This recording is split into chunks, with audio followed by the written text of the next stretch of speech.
Happy holiday for those who celebrate. The Sixers are back in his opening night for the Philadelphia 76ers. Johnny, good morning. I'm excited for it, too. Your excitement, your childlike excitement for the Sixers has absolutely carried over to me. I'm very, very excited. And the Sixers have given me some reasons to be excited. So good morning to you, too. Damn right. And my childish excitement, part of it is with all the feels of the 01, going back 20 years, or 24 years, 25 years. It's going to be a fun season as long as they stay healthy, which is obviously the same thing we say year in and year out about the Philadelphia 76ers.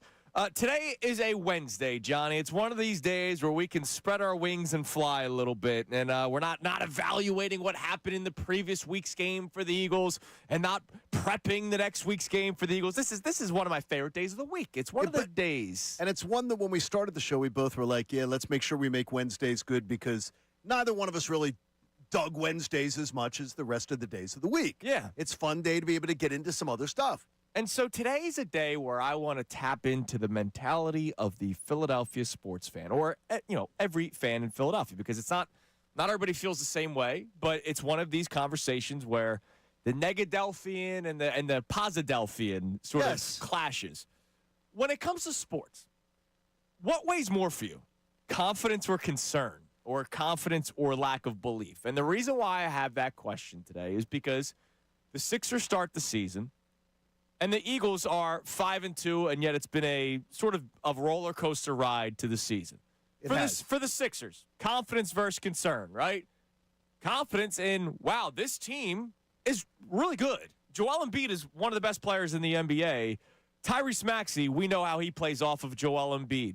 Look at the youth with Justin Edwards and VJ Edgecombe. Can't wait to see these guys play.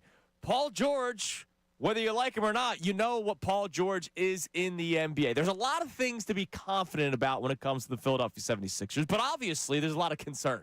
Embiid can't freaking stay healthy. Paul George can't stay healthy, and does he really actually want to be here?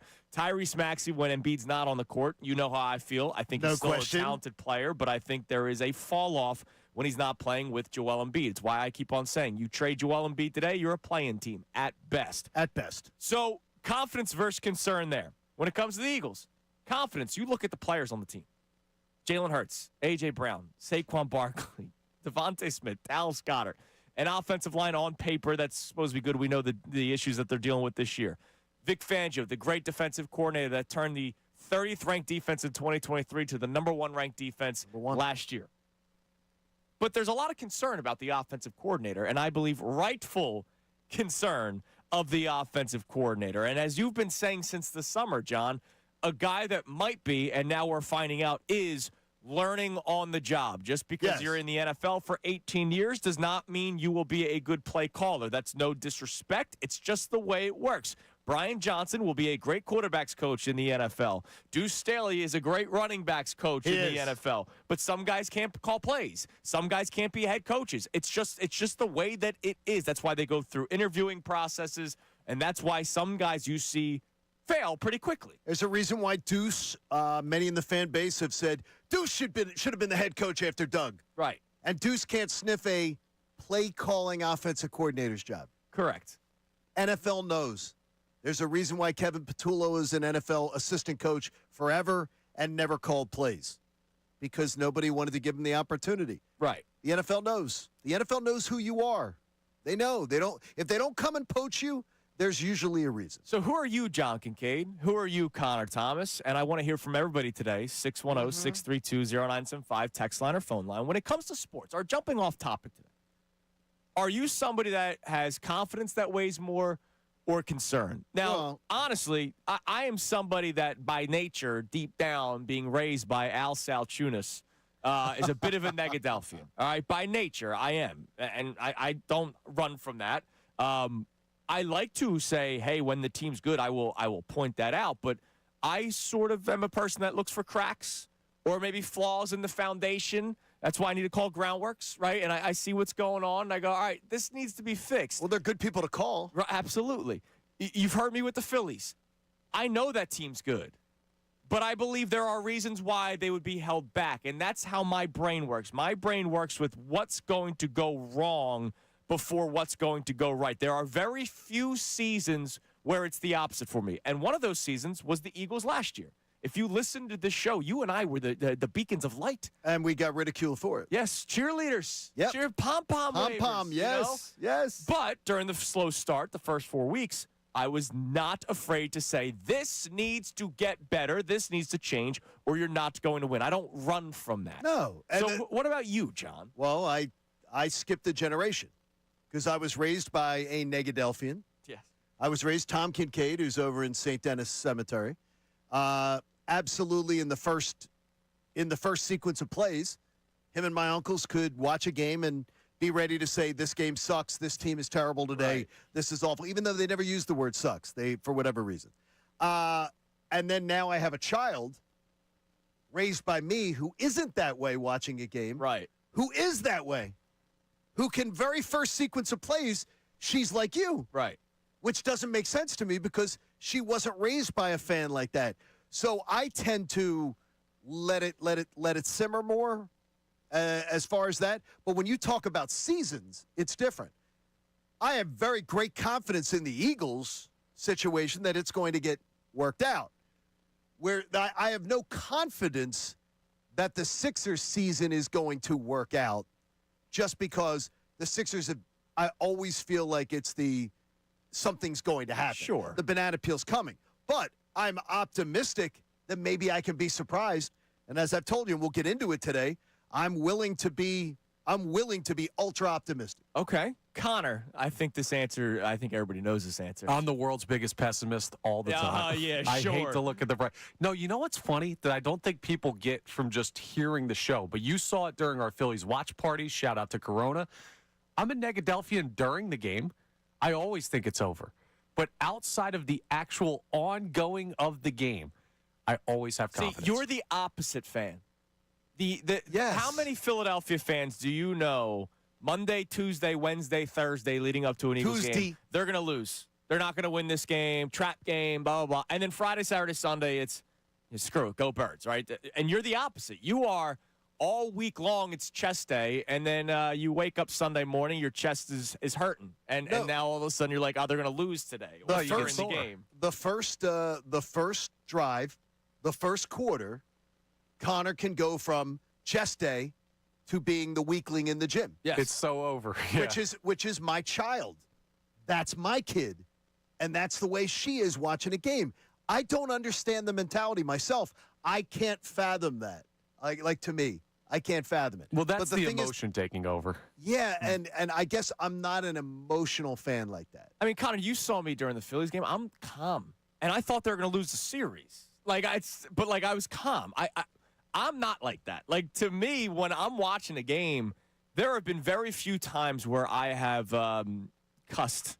There are very few times where I've thrown something, and I got in trouble for it when I was a junior in high school when Ryan Howard went down looking against the San Francisco Giants. Like, I'm not like that. You literally told us you broke chairs the other day. So I think it's because you guys get it out in the lead up to the game, and I bottle it up with the confidence I have in the team. Oh, yeah. And then I run out of bottle by the time we get to game day. All right, so our question for you to answer today, it's 610-632-0975. Text line, phone line, YouTube, as always. Shout out to you guys. When it comes to sports, what weighs more for you? Confidence or concern, confidence or lack of belief?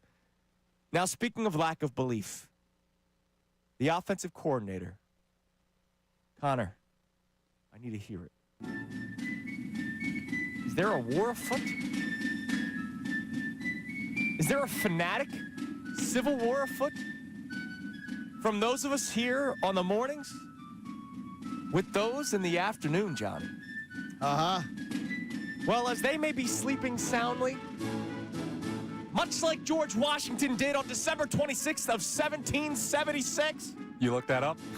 I drove by Valley Forge this morning. During the Battle of Trenton, Very good. we will attack while they are asleep. There is war afoot here on 97.5 The Fanatic. John Marks and Ray Dunn.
Bill Colarulo on his show Unfiltered following his weekly lunch with Nick Sirianni and Kevin Patullo. Now, does he serve them their lunch?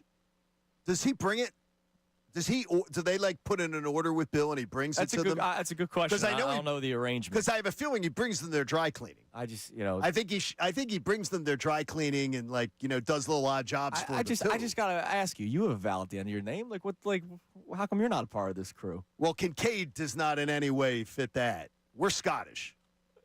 We're Scotsmen. So real quick for tonight's game, Sixers. Our question when it comes to sports, what weighs more for you, confidence or concern, or confidence or a lack of belief? Right away, Dave says lack of belief weighs more than confidence, and he's more of a Negadelphian. Do me a favor, Dave. Age. If Dave could tell me his age, because I'd love to know if that's the age group. Like I said. My child's that way. She's 21. His Twitter handle is Dave1976. So no, well then he's older. So then he's older. That's just my guess. Okay, so he's probably 49 years old. So tonight, the Sixers will be without Paul George, shocker, Trendon Watford, and Jared McCain, who once again just a wild injury that took place, and so. For somebody that goes, you even said it. You're always waiting for the shoe to drop or for the banana peel. Right, exactly. We can't even start the season healthy. Even though the vibes are high, we can't start the season healthy. So that's why I wonder what weighs more for you, confidence or concern, confidence or lack of belief. You can text in at 610-632-0975. Now, the other reason why we have this topic is the Eagles are a very talented football team. But does the concern of the offensive coordinator or some of the other issues sometimes weigh more for you than your confidence in the team? So Bill Colarulo attacked. He attacked, did he? He tried to. He took exception to a video that was posted on social media yesterday. So yesterday, our own Haley Taylor-Simon asked me the question. It's good to have Haley back. Who are you giving more credit for Sunday's win, the offensive coordinator or the players? And I went players first. I will go players before I'll go the offensive coordinator. You mean you did the intelligent thing after you actually watched the game? Well, especially considering some of the biggest moments in the game were because of the players. Improv plays, right? Plays breaking down. You mean over 70% of the passing yards? Yes. Were on broken down plays? Yes. Okay. I'm glad that you have the numbers behind it. No, I stole those numbers from breakdown of the professionals did. So Bill Colarulo took exception to that stance, and he took a shot at both of us. And this was him yesterday on Unfiltered. It is such a superficial, simplistic view of the way an NFL offense works that you legitimately think that these guys could come out like it's Sunday afternoon football on the front lawn, drawing plays on their shirts. Like, yo, Jalen, here's what we're going to do, man. I'm going to do this. And then you hit me, give me the pump fake, and then he's going to bite, and then I'm going to go, what the hell are you talking about? Wait a minute. This is an NFL offense. And when you look at what Devontae Smith did, because everyone's talking about the Devontae Smith 79-yard touchdown. Oh, well, Devontae called it.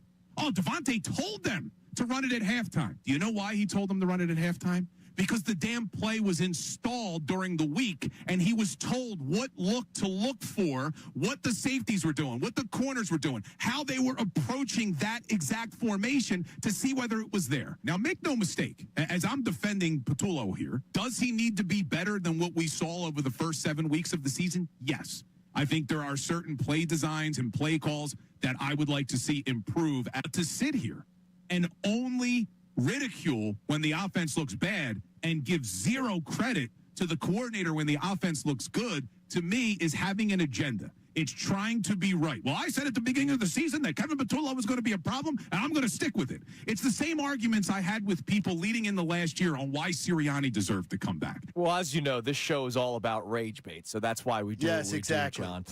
Before we respond. We're not stupid. Well, first off, I responded on Unfiltered yesterday. I didn't even. Now, this is the part of it that I missed. And when I came upon this on social media last night, I did not know that you had called in. I wanted to hear some of this. So I will first start with a question before you hear the response. Okay. And John's response. My question, because I would like the audience to be a part of this as well. Do you believe Kevin Patullo is getting enough credit? Or do you believe that Kevin Patullo is being unfairly criticized? That's a question that I would like to ask the people, because the responses will either be like, yeah, you guys in the mornings, or Right. Bill's crazy, which I believe is the latter. The Bill's crazy? But I want to know from Eagles fans at 610-632-0975, do you believe that Kevin Patullo is getting enough credit? Do you believe Kevin Patullo is getting unfairly criticized? Because by Bill Colarulo's belief, we here in the mornings only give credit to the players, and whenever they lose, we only rip the coaching staff and Kevin Patullo. It sounds like Bill Colarulo is making the rookie sports radio mistake, and that's all right because Bill's new to this venue. So coming up next, I called into our friends at Unfiltered. I can't wait to hear this, and I purposely did not listen. You'll hear some of it, what I believe was a one-sided battle. Despite it being an odd man approach, it was 1 versus 3. Hell, add Dylan in there. 1 versus 4. Did Silvana get in? Did she tag team in on She was this? hitting drops. Oh, so it was 1 yeah, versus 4. Okay. And I believe I came out on top. So you will hear the call-in, followed by a trivia question that I punked them all with. And then it'll be John's turn to attack. It's Kincade Salciunas, 97.5 The Fanatic. Now on 97.5 The Fanatic Sports Update. Opening night for the Sixers. I'm Connor Thomas, and the Sixers officially open their season tonight as they'll take on the Celtics up in Boston. And the big man is good to go for Game 1. Joel Embiid does not have an injury designation for the opener. That's some great news for the Sixers. Paul George, Trendon Watford, and Jared McCain are all listed as out. Tip-off is at 7:30. You can hear that game live right here on 97.5 The Fanatic. Eagles coordinators met with media yesterday as the Birds moved closer to their Week 8 rematch with the Giants. Vic Fangio got his first chance to react to the return of Brandon Graham to the Eagles. You see what kind of shape he's in, what kind of retention he has from last year. You know, shape comes in two forms. One, just your conditioning, but in football, shape too. Contact shape. Hopefully, the sooner the better. We'll see if the Eagles reveal anything about how they plan to use Brandon Graham as we go through the week. We'll also get our first injury report of the week today, and Nick Sirianni meets with media coming up at 12:10. The Flyers are off tonight. They'll be back in action tomorrow night in Ottawa. Adam Schefter of ESPN joins us at 7:55. Tony Jones, who's covering the Sixers for The Athletic, joins us at 8:25, and Jeff McClain of The Inquirer at 9:25. A packed show here on Kincade and Salciunas. This update is brought to you by Bradford White Water Heaters. When you need a new water heater, choose one that's built to be the best. Choose Bradford White. I'm Connor Thomas on your home for the Sixers, Flyers, and Union. 97.5 The Fanatic and 97.5thefanatic.com.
YouTube feed before we play the audio from my attack on Unfiltered yesterday. First off, you are getting complimented for your nice, cute pink hoodie from LAR19.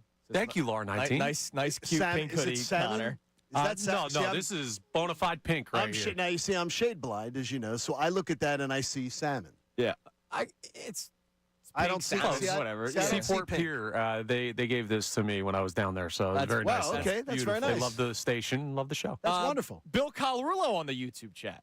Bill's up already? Oh, he's got the baby. Well, I don't know. This person doesn't have their real name. Their name on the YouTube chat is Philly Eagles 215. Well, so that for could all- be Bill For Colarulo. all I know, it could be Bill Colarulo. Well, wait a minute. Bill may be bringing the breakfast sandwiches by to greet the players at the gate as they go in. This person says, watch Chunas and Kincade go ultra sensitive. Is there a No. chalk body outline at the station this morning for Salciunas and Kincade? Well, you can be the judge We'll see. when I play the call-in. Now, one more Mopar. When it comes to the first question. Our first question today, when it comes to sports, what weighs more for you, confidence or concern? Now, he first starts off by saying this show can be ultra negative at times, for sure. But I am of the stance of talk to me at the end of the regular season. Eagles proved it last year. Now, here's the deal, Mopar. I get what you're saying. We can't do that. We can't go off the air from September until whenever the Eagles season comes to an end. We have to point out the good things, the bad things, and the storylines in between. I'd say to Mopar, one man's ultra negative would be ultra factual. So if there's anything non-factual discussed, then feel free. That's cool. All right. But not pom-pom shaking. Not the So place. yesterday, when I heard that attack from Unfiltered, you know, Interesting. I just broke bread or broke broccoli with Ricky Patalico at Amy Fadul's child's birthday party the other day. He and I were enjoying some nice broccoli. So is that why and a Ricky's beer. looking so great? I guess so. Because he looks like $1 million. But you would think after breaking broccoli, we could come together as we're trying to make the switch and all that stuff. Right. But I guess we're the rage bait that Bill we're the Colarulo rage doesn't bait, like. yeah. So I decided to call in to Okay. Unfiltered yesterday to defend this show, Johnny. Okay, let's do it. Okay, I called in first and foremost because it starts right away into my answer. But he was asking us why we refuse to give credit to Kevin Patullo Do and all we? that nonsense. That's interesting. So here's the back and forth. Do I believe that they're drawing up plays in the dirt every single play before a snap? No, I don't believe that. Bill. You just said every single play? So 'cause you I'm do not believe done they yet, are. Ricky. I'm not done yet, Ricky. Let's go back, way back. 3 weeks. What did Saquon Barkley say after the wheel route touchdown? I'm waiting. It wasn't the play design. The However, NFL films mic'd up him saying Wasn't and even I in the quote, playbook. That play wasn't even in the playbook. So at times, but here's there where are you're times wrong. where the Here's where you're Go wrong. ahead. Here's where you're wrong.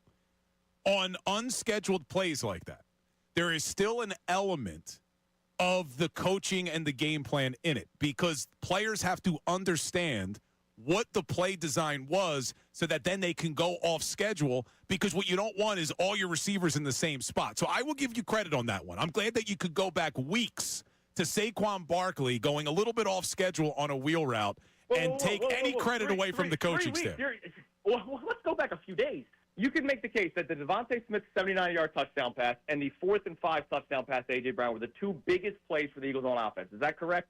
I'll give you that. Did Jalen Hurts not point downfield to A.J. Brown because he ran and was being held, by the way? That was a broken down play, and A.J. Brown was able to break free because of the communication between the two of these players for a touchdown pass. The Devontae Smith 79-yard touchdown pass, you're right, it was probably installed at some point during the week, but Devontae Smith, if you read the article from Reuben Frank, where the title literally says, the play that saved the game and maybe even the season, was Devontae Smith screaming about it in the locker room at halftime. It's been there. It's been there. It's been there. And then post-game, when he's asked about it and all the things that they can do better on offense, he was talking about, hey, we got to stop being under center every single time to run the football. So the players are clearly, for the last couple of weeks, been pretty disappointed with a lot of the play design. But here's where this is why I say it's a simplistic view, okay? When that play is installed during the week, and it is specifically a play off of another play, what you do as an offensive coordinator is you specifically call the rushing play and come out in that formation to see if later in the game you can go back to it. In fact, I give a lot of credit to Kevin Patullo because to come up with a play that flows off of another play based off of what the defense is giving you on a certain formation, that is tremendous offensive coordination. What you're saying is, you know what? No, Bill. They've been doing this for 6 weeks, actually, because for 6 weeks, when they're under center, it's 90% of the time they run the football, and when they're in shotgun, it's 80% of the time they throw the football. So you're right, Bill. For 6 weeks, they were setting up that play, not just the first half. For 6 weeks, they were setting up that play for Devontae Smith, specifically for that game against the Minnesota Vikings. Kevin Patullo is a genius. You didn't listen to Patullo's presser today. They installed it this week. They installed that play on Wednesday. That play was installed on Wednesday. And it was a great play action pass to your Heisman Trophy winning wide receiver. That's great. What I don't like, and I think you and John Kincade have been doing this in the morning, when things go wrong, all of the blame gets put on the coordinator, and when things go well, you're not giving him any credit. And you came out and said it. This is where I go back to the 4-hour thing, and I understand. Jalen Hurts owes Kevin Patullo a Christmas card this year. Jalen Hurts has gotten by with a lot of the criticism this year. The offensive line is banged up, and they are clearly not 100%. And I have mentioned all of these things, but of course, you know how social media works. We have to clip the sexy things, and the sexy this things wasn't is clipped. Kevin Patullo. It was a video you posted off air. I'm saying previous weeks. You're reacting to today, and you say that every single day you listen after a loss. That's what we say. That's not true, Bill. There's a lot more in between. It was a 14-minute conversation. That was 4 minutes. Connor, would you say my partner did and our partner did a great job? Yeah, strong argument there. That was a great job, and more importantly, you stayed very calm. Oh, of course. And you laid it out there. Always. Because the best point you made in the entire discussion, we don't criticize the other stuff. I can find in our socials from Haley and great stuff that has been cut, whether it's by Rodman or whoever, where we were getting attacked last week because we were being too critical of Jalen Hurts. Yes. We were getting just attacked for being too critical of Jalen Hurts. And that we weren't blaming Kevin Patullo enough, and we were being too critical of Jalen Hurts. Yes. But I guess Bill must have missed that clip. Yeah, because he only saw one thing, and he made a sweeping judgment, John. Yeah, he does. And that's a rookie mistake. And it's good, because Bill's new to this. Yeah, he's getting comfortable. Now, I want to play one more for you. Yeah, I want to hear this. I hit him with a trivia question at one point during the 14-minute conversation, because he wanted to give a lot of credit to Kevin Patullo, specifically Patullo, for coming up with that play for Devontae Smith. By the way, that is absolutely, that to me should have honestly had a laugh track under it. Well, he's giving credit for that. Take a listen to my trivia question. So I'll say this, and I don't mean to put you on the spot, because I can't just sit here and say, you're right, Bill. Kevin Patullo is the one that designed that play for Devontae Smith. We don't know that. We don't know that. Because I'm just going to ask you a little trivia question here. What's the most famous play in Eagles franchise history? Philly special. Yes. Do you know who came up with that play for the Eagles? Who installed it? It wasn't Dougie P? No, it was Press Taylor, who was the quality control coach of the Philadelphia Eagles. That was just a little trivia question that I wanted to give to the audience. Installed by Press Taylor. Yeah, who was not the OC, not even the passing game coordinator. Right. He was the quality control coach. Now, by the way, that's not uncommon. No. In the collaboration but to that just goes say on around a team. Patullo came up with it. And more importantly, maybe he did, maybe he didn't. Bill made a point this week that he said about that, there's just he's talking about how, well, it's great. This is great setup by, because of the fact that it was Kevin Patullo's coaching that caused Jalen and AJ to be able to make that play, or Jalen and Saquon to be able to go off script, or Jalen and Devontae to go off script. That's ridiculous. These guys played college football and have played pro football at the highest level. These guys practice together all the time. Yeah. And by the way, and throw together off after practice themselves. They don't need their coach to tell them something to be able to go off script. No. These guys go off script by instinct. Let's just be on script sometimes. Seriously. Hopefully the script's good. Oh, I've got some good stuff on that. Come up next. I want you to respond. Yes. I also saw a great comment from our man MBD on our YouTube chat that I think there is weight to it. So I'll give you that coming up next. Your response and the text line. I need to start knowing what side you're on here. Kincade Salciunas, 97.5 The Fanatic.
.5 The Fanatic. Before John Kincade attacks, before he raises his musket and fires, as we crossed the Delaware overnight, Christmas, the Battle of Trenton. By the way, that was really good historical knowledge. I drive past Valley Forge every day. Well, look, man, USA, baby. USA.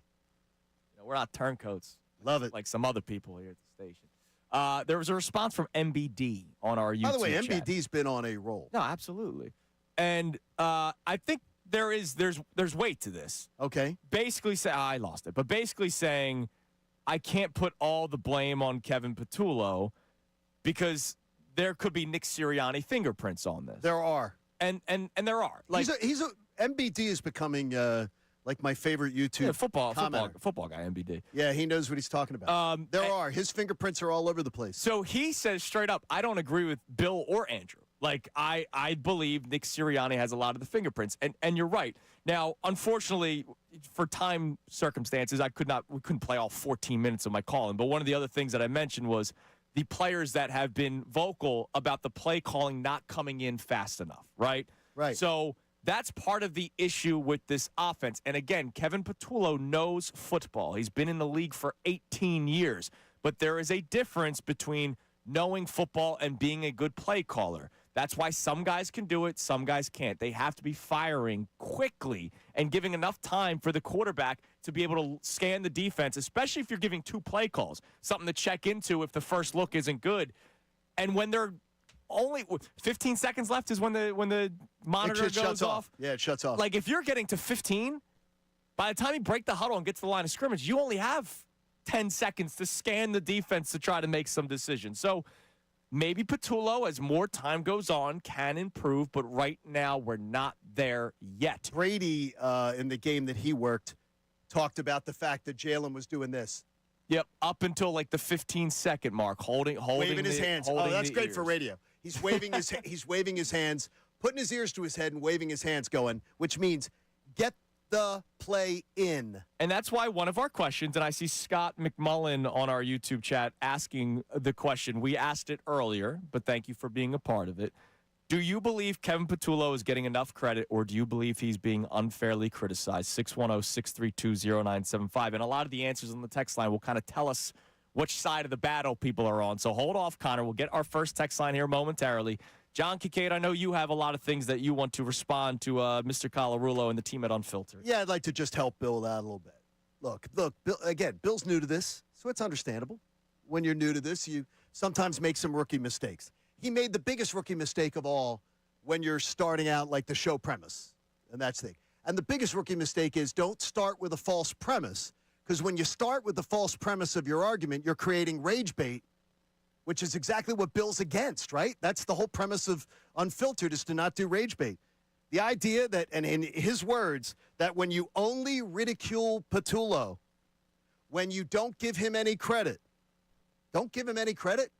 Yesterday, in the 8 o'clock hour and the 9 o'clock hour, and I went back and found it, so I know that Dylan McKinnon, their producer, that I did a whole thing on the fact that Kevin Patullo's red zone offense is better than Andy Reid ever had.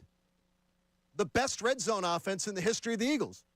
Did it in the 8 o'clock hour yesterday. Did it in the 9 o'clock hour yesterday. But that would require a little bit of research and little things. So when you're using false premises, like you never give Kevin Patullo credit, you only ridicule Kevin Patullo, you're starting your argument with a false premise, and that's a sports radio no-no, because that creates rage bait. Maybe he ran out of room on the legal pad. And you don't want to do that. You don't want to start with a false premise of the argument. Give me a break on Bill, on your superficial, simplistic takes. Bill, I have over and over again told this audience, I've had the pleasure, and I mean pleasure, and I'm not in any way being condescending when I use it. I've had the pleasure of sitting next to Bill or Andrew DeCecco at a football game. These guys, believe me, they know football very, very well.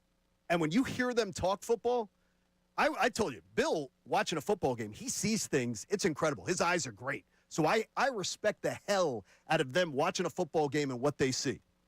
But when you then say, well, somebody else's opinion, it's superficial, it's simplistic.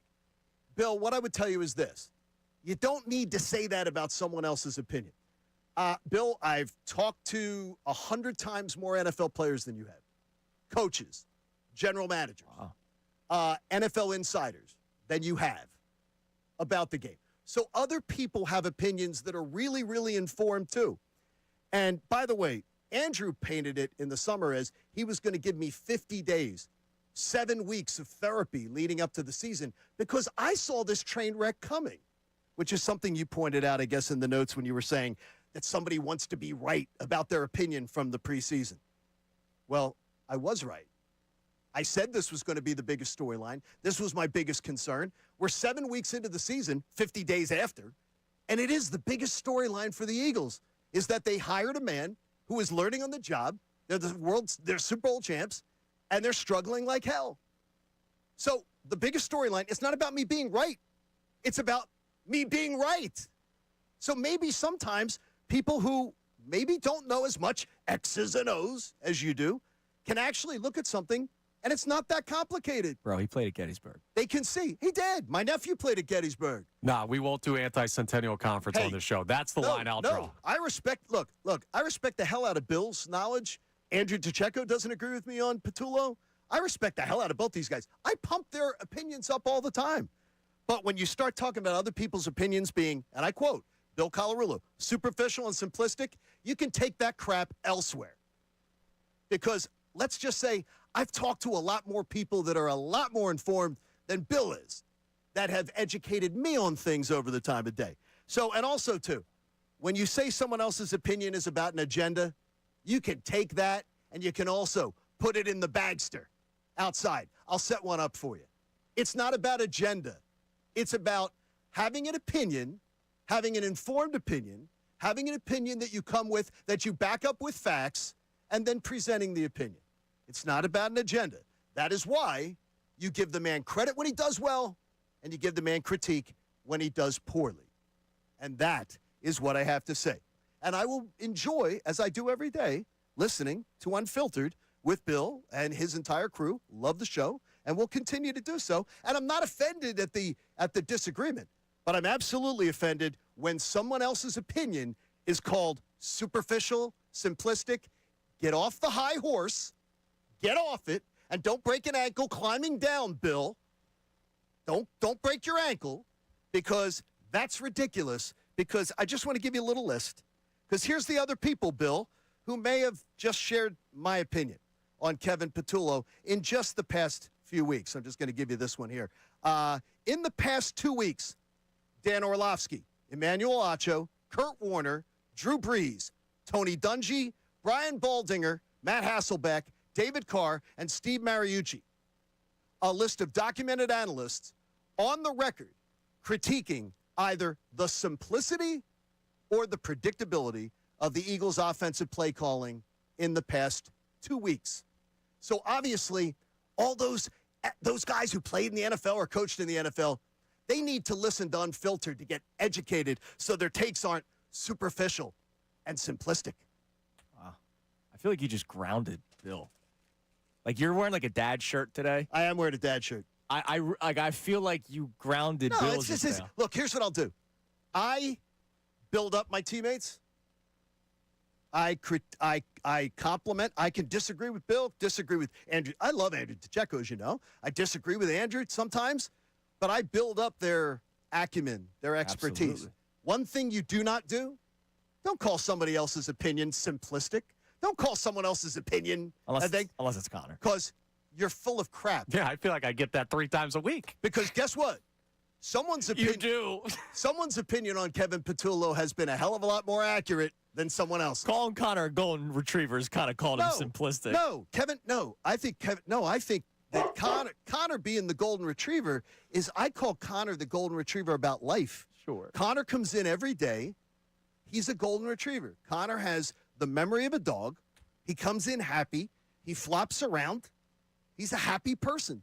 I think Connor is what people should aspire to be. Hey, this dog can bite. Don't forget it. I've never seen that dog bite. All right, let me hear that music one more time. So coming up next. There it is. Coming up next, we're going to check our text line heavy. We've not yet checked the text line this morning. I need to know which side you will be on when it comes to this war between mornings and afternoons. Now, I love how on YouTube, Haley puts up a poll, who's right, Bill or John, and the responses are neither. So maybe there will be a third party. The detractors of 97.5 The Fanatic.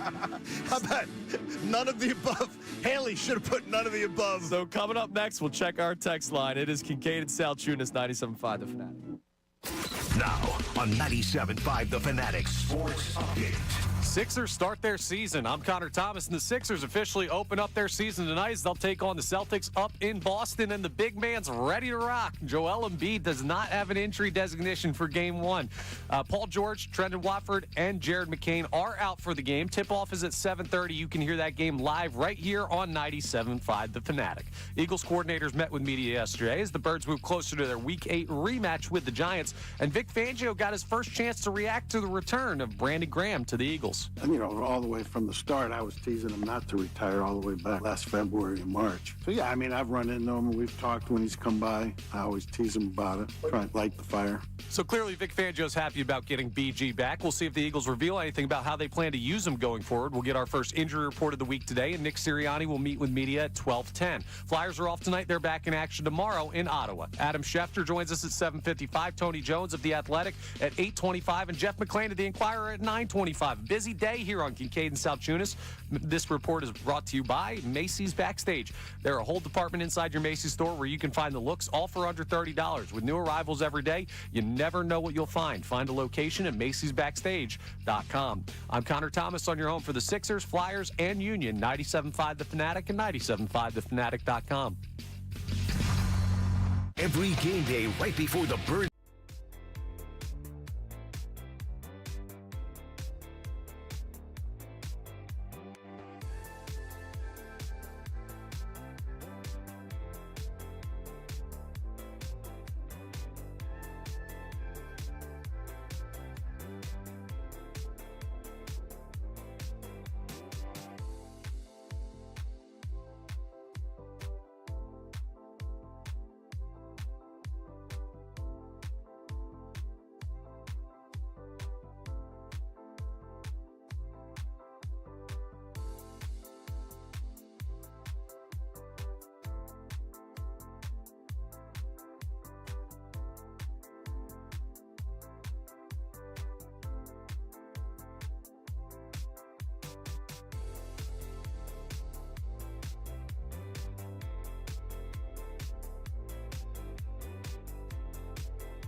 Philadelphia, a Beasley Media Station, broadcasting live from the Comcast Business Studio, powering possibilities. This is Kincade and Salciunas. No rage bait here. No. None whatsoever. No rage bait. We don't do that here. We do informed opinions, educated opinions. Well, so does Bill. And except on this one, he swung and missed on this one, but it's okay because sometimes you make mistakes, and he made a big mistake on this one. That we never give Kevin Patullo credit is a completely false premise. He didn't even listen to yesterday's show when we actually did a segment on it. Yes, we did. So here's the that's deal. bad. That's bad. Our Big question miss. is not which side are you on. Yes.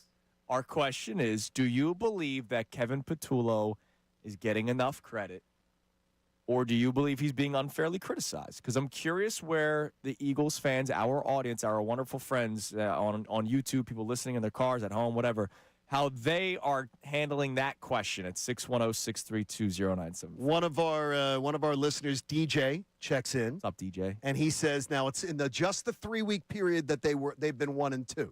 Okay. So he says that is sort of he's cherry picking the sample size where there was a little bit of turmoil. But he says AJ, Lane, Jordan, Saquon, Jalen, and Devontae are all on the record. 6 of the biggest names on the offense critiquing something about offensive play calling, speed of play calling, or play design in the past 3 weeks. And in fairness to Patullo, because this is a show of fairness, right. people. Yes. Part of it could be Nick Sirianni. Right, exactly. Nick Sirianni, we know. But we don't know. We can't say it is, but we believe it could be. All I'm saying is the offense last year looked a lot different than the offense the previous years and this year. It's because Kellen Moore did not need anyone to help him. He was a guy who was already an incredibly It was also the accomplished. Kellen Moore show, much like Vic Fangio on defense. Like, Nick Sirianni is not doing anything with the defense. No. I'm sure he's in meetings. But, like, you get what I'm saying. Like, it's the Vic Fangio show. That's why Vic freaking sits up top. He's not down the field. Remember in Hard Knocks, Vic Fangio threw Mike McDaniel out of the room and said, go. Yeah, well. Go. Can you blame him? Yeah, I understand. Now we know. What do we got on the text line this morning, Connor? John from Huntington Valley leads us off and says, I agree with you guys. Patullo is not unfairly criticized as the offense looks anemic week after week, especially in the second half. Have to give more credit to Jalen and the boys sparking life in the offense last Sunday. Yeah, I mean, look, let's face it. Last Sunday was the first game since the Chiefs game where they put up points in every single quarter. All right, that is a fact, okay? Now, part of that is on the players. If Jalen Hurts misses a guy wide open downfield, that's on him. We've pointed that out. We have. But it is too consistent that they do not have many drives put together. The 3-and-outs over and over and over again. Are they still number one in the NFL in 3-and-outs? They were going into the week. If they're still number one, even if they're bottom 5, right? That's bad. That's terrible. Like, with this talent, it's terrible. That's really bad. What else we got on the text line? All right, this texter is on the other side of the argument. So this texter says, Bill's not wrong, sorry to say. Not that the morning show doesn't make a good point, but I believe Bill is right that Kevin Patullo deserves more credit than what he's been given. Well, then that's it. That's okay. I mean, and I have no problem with someone saying, but I need to know, if that texter could text back, give us where he isn't getting enough credit. I need a little more data to give them credit for that point of view. Well, I'm sure a lot of people are saying this. And look, Bill, this was Bill's initial point yesterday. That the video that was posted on our Instagram, I said, and I stand by it, I gave more credit to the players on offense for Sunday's performance than Kevin Patullo. And by the way, you were correct. I was asked a question, right? And you were correct. I did not say in the video I give 0 credit to Kevin Patullo. Correct. I say I give the credit to the players first. Did you say more? If you said you gave more credit to the Eagles' offensive players, I don't remember than the word coach. for word. I said I gave I give credit to the players first because some of the most important plays were either broken down plays or Devontae Smith, according to Reuben Frank and the players inside the locker room, having to be very vocal about it during halftime. And yeah, sure, maybe they installed it on Wednesday because Kevin Patullo said that in his press conference yesterday. I just kind of laughed that we're talking about the installation of a play-action pass to your Heisman Award-winning wide receiver. Cardinal O'Hara installs a play-action pass. I mean, seriously. I mean, and go Lions. The one thing I would note, too, is one of the highest-rated videos that we've ever done that is on our socials. Sure. Is about us being too critical just in the past 2 weeks of Jalen Hurts where people in the comments go off on us for not being critical enough of Kevin Patullo. I mean, it's so easy to see that the premise of the entire argument from Bill yesterday was false because we're literally getting attacked. You guys need to be attacking Patullo more. You're being too critical of Jalen. So to make it like we don't ever criticize anyone but Patullo is just a false premise, and we don't want to do rage bait. What else That's we got not on the what we're text about. line? I need to know. Yeah, so this texter brings up something John brought up last segment and says, Bill is wrong. You can watch Emmanuel Acho, Brian Baldinger, and anybody else's film breakdown. They flat out show you how predictable and bad the offense is. This isn't just a fan opinion. It's coming from legit sources. Now, wait a minute. Those are simplistic opinions. Remember, those are simplistic. Those guys, those are very simplistic opinions. They're not, maybe those guys aren't as educated. What else we got?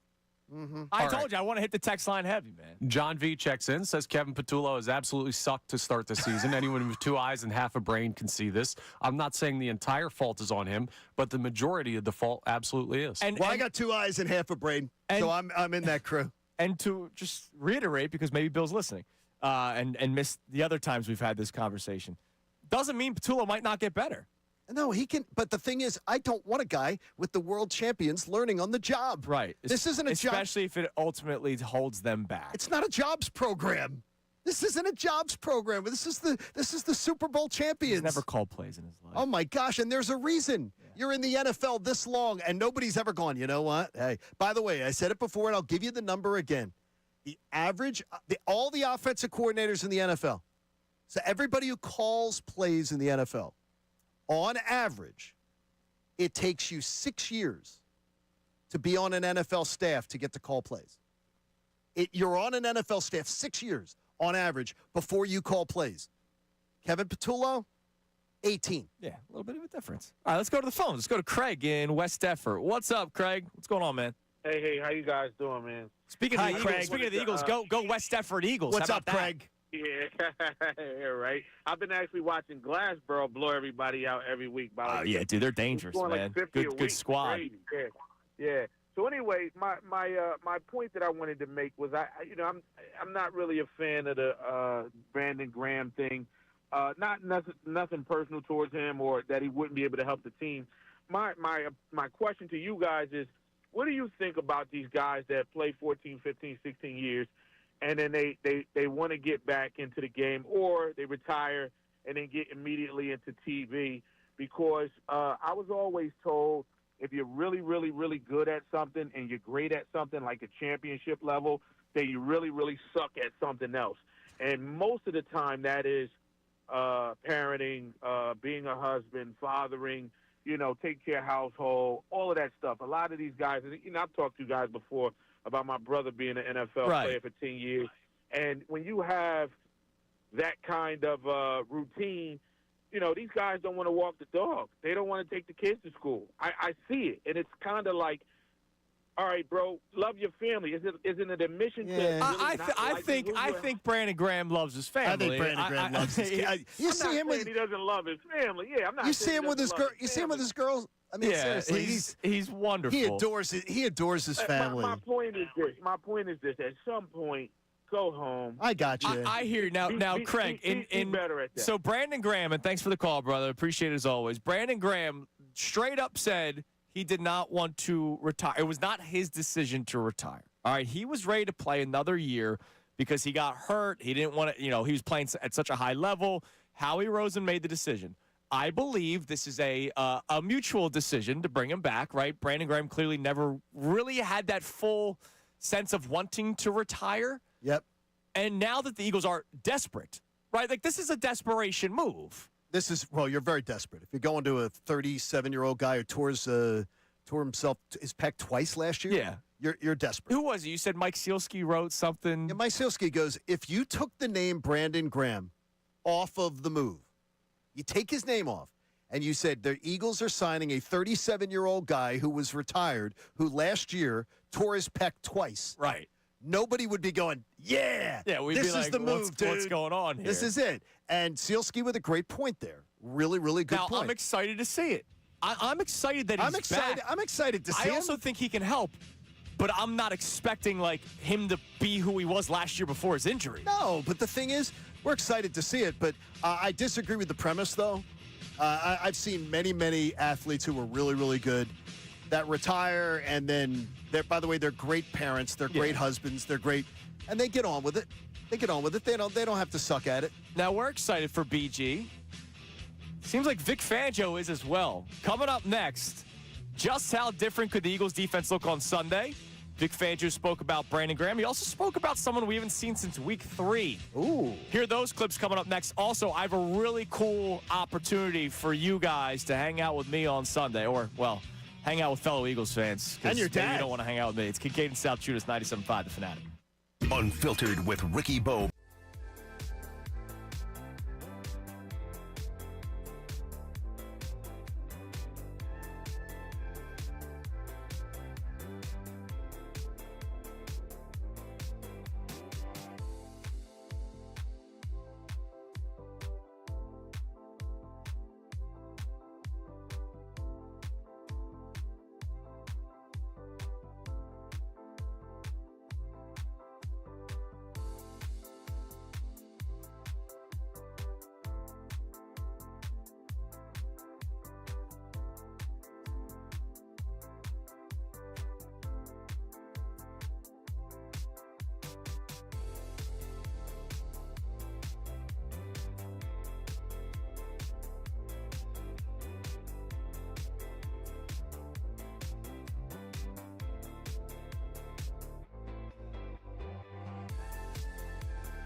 This show will not just be about the civil war between us here on Kincade and Salciunas and Unfiltered in the afternoons.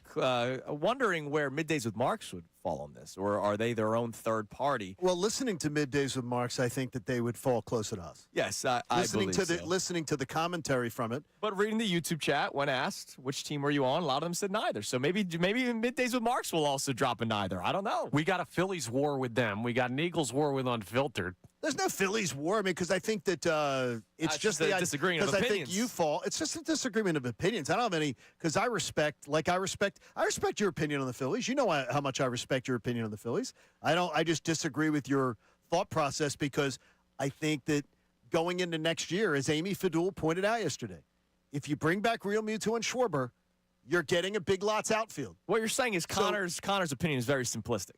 No, I'm never going to do that to people. I say I don't. I'm not doing that to my teammates. The voice of simplicity. We'll but what I'm going to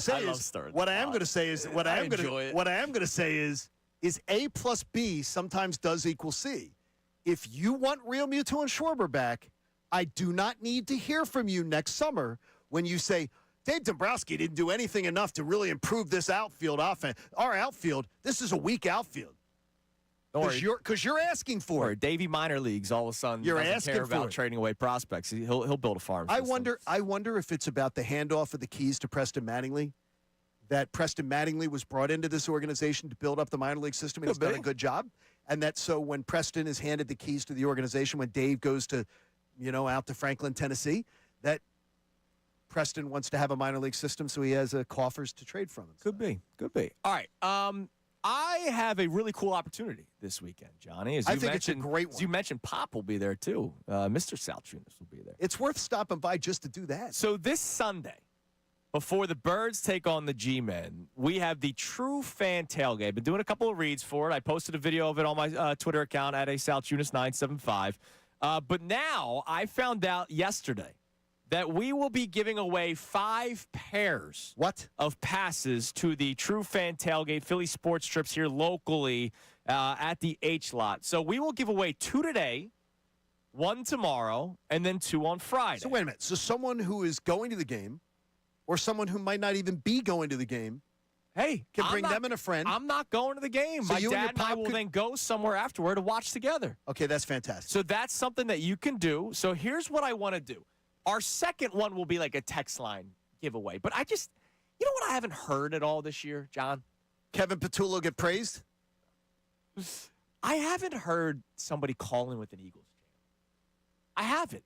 I haven't missed it, but I understand. I know. You like these things. I do. Like, I like when people are expressing their excitement. And look, it's been a roller coaster of a season. So here's what I'm going to ask. Okay. The first person to call in at 610-632-0975 and just rips a great EAGLES. That's all I need. I don't need an opinion. I just need you to rip me a good EAGLES. When I hear rip, I always think something else. And I will put you on hold right after, and you will be partying with me and my dad and the team of Philly Sports Trips this Sunday, 9:30 to 12:30, leading up to kickoff between the Birds and the G-Men. And you'll be drinking. You'll be eating. Incredible tailgate. The food's incredible. It's unbelievable. It's all-inclusive food, drinks, live entertainment, appearances from special guests, former players, and it's just a short walk to the link. If you are going to the game, if you're not, there's millions of bars you can go to afterward. Plus, portions of the proceeds for people that are buying tickets it'll benefit the Eagles Autism Foundation. To purchase tickets, go to phillysportstrips.com, or the first person to rip an EAGLES for me would be fantastic. Now, before we get to our first caller, I do want to play a couple of clips for you. Vic Fangio yesterday was asked a lot about Brandon Graham. Here was his response about the shape that BG could be in. You see what kind of shape he's in, what kind of retention he has from last year. Shape comes in 2 forms. One, just your conditioning, but in football, shape too. Contact shape. Hopefully, the sooner the better. And so we'll see. He did not rule out. Brandon Graham did not rule out playing Sunday. No. Now, if he plays Sunday, I can't imagine he's playing all that much, but he won't rule it out. Now, by the way, if he plays Sunday, Eagles defense has to be the one that gets announced, and you have to put Brandon Graham as a starter. No, the place will go berserk. You just have to name him a starter just for the introduction purposes, right? And then here's Fangio being honest with the audience. He never wanted him to retire. And, all the way from the start, I was teasing him not to retire all the way back last February and March. So, yeah, I've run into him. We've talked when he's come by. I always tease him about it, try to light the fire. And again, BG technically didn't really want to retire. Now, one more clip I want to play for you because we haven't seen this man since he got hurt week 3 on the very final play. Literally the final play. It was the last play. The block kick where Jordan Davis returns it for a touchdown. Against the Rams. There was a very key moment because a Ram looked like they were about to pounce on it until Jacorian Bennett lowered his shoulder, laid the boom, and then Jordan Davis picked it up, scooped, and scored. But Bennett got hurt on that play. We might see him on Sunday. Again, that will be determined by practice. He hadn't practiced. You can't practice when you're on IR. So once we open up his window and get him on the practice field, see where he's at, can answer that better. But obviously, he's a guy we'll take a hard look at. I'm going to guess Adoree Jackson's out. We'll see. Concussion protocol, right? We'll see. Yeah, it does. I always assume you're missing one game. We saw if you get lucky, right, you might not. We saw earlier this year Jacorian Bennett go into the game when both Adoree Jackson and Keely Ringo were struggling. So we'll see. Is he the answer at CB2? I don't know. The answer, or is he a Band-Aid? Could be a Band-Aid. That's fine. We'll see. Keely Ringo, when he came in, was not horrible, but he was also getting attacked by the Vikings. So and the Giants. We'll see. Well, Giants. yeah, absolutely. I'm talking about last week. Yeah, but look at all the success the Giants had against him. You're right. All right. They're going to be looking for him. Oh, I got one. Let's go to Doug in Williamstown. Doug, I just need to hear it. I just need to hear it. Let's go. Go Birds! EAGLES! Eagles! Oh, my gosh. You're the man, Doug. I will see great. you Sunday. So Doug wins our first of our 5 pairs of passes for the True Fan Tailgate with Philly Sports Strips this Sunday. Hang out with me. Hang out with Papa Salciunas. Hang out with the other great Eagles fans. He's a good dude to hang out with, too, your Papa. Dude, he can't wait. He told me he's not going to eat the night before. So no. With Cavs Catering, he'll be there, I'm sure. That'll be fun. That's going to be a great time. Dude, I don't think my dad's ever tailgated an Eagles game before. What? I don't think he's ever the biggest Eagles fan I know. That's amazing. So I can't wait to see him. Well, he's usually down raising hell at the Elks. Yes, he is. All right, coming up next. I can't believe we really waited this long into the show to really dive deep into it. But let's face it, a lot of Eagles storylines. But the Sixers are back. I want John Kincade to read his email that he sent me yesterday. It made me smile. Okay. And I really hope he's speaking for a lot of people today. The Sixers begin their season tonight in Boston with the Celtics. And it's a year where I'm going to sit back and hopefully just enjoy. It's Kincade and Salciunas, 97.5 The Fanatic. Now on 97.5 The Fanatic Sports Update. Joe's ready to go. I'm Connor Thomas, and the Sixers officially open their season tonight as they'll take on the Celtics up in Boston. And Joel Embiid is good to go for Game 1. He does not have an injury designation for the opener. Paul George, Trendon Watford, and Jared McCain are all listed as out. But tip-off is at 7:30 with the big man in tow. You can hear that game live here on 97.5 The Fanatic. Eagles coordinators met with media yesterday as the Birds move close to their Week 8 rematch with the Giants. Vic Fangio got his first chance to talk about the return of Brandon Graham. You see what kind of shape he's in, what kind of retention he has from last year. Shape comes in 2 forms. One, just your conditioning, but in football shape too, contact shape. Hopefully, the sooner the better. We'll see if the Eagles reveal anything about how they plan to use Brandon Graham, what capacity. We'll also get our first injury report of the week today. Nick Sirianni meets with media at 12:10. Flyers are off tonight. They're back in action tomorrow night in Ottawa. We'll talk to Adam Schefter of ESPN at 7:55. Tony Jones of The Athletic covering the Sixers at 8:25. And Jeff McClain of The Inquirer at 9:25 for the latest on the Birds. This update is brought to you by Compassion International. Thousands of kids in poverty have waited over a year for a sponsor, and they'll wait today. Become a Compassion sponsor. Text radio to 83393. I'm Connor Thomas on your home for the Sixers, Flyers, and Union. 97.5 The Fanatic and 97.5thefanatic.com.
adopted ones. I love all moms. Yeah, I do. That's good too, though.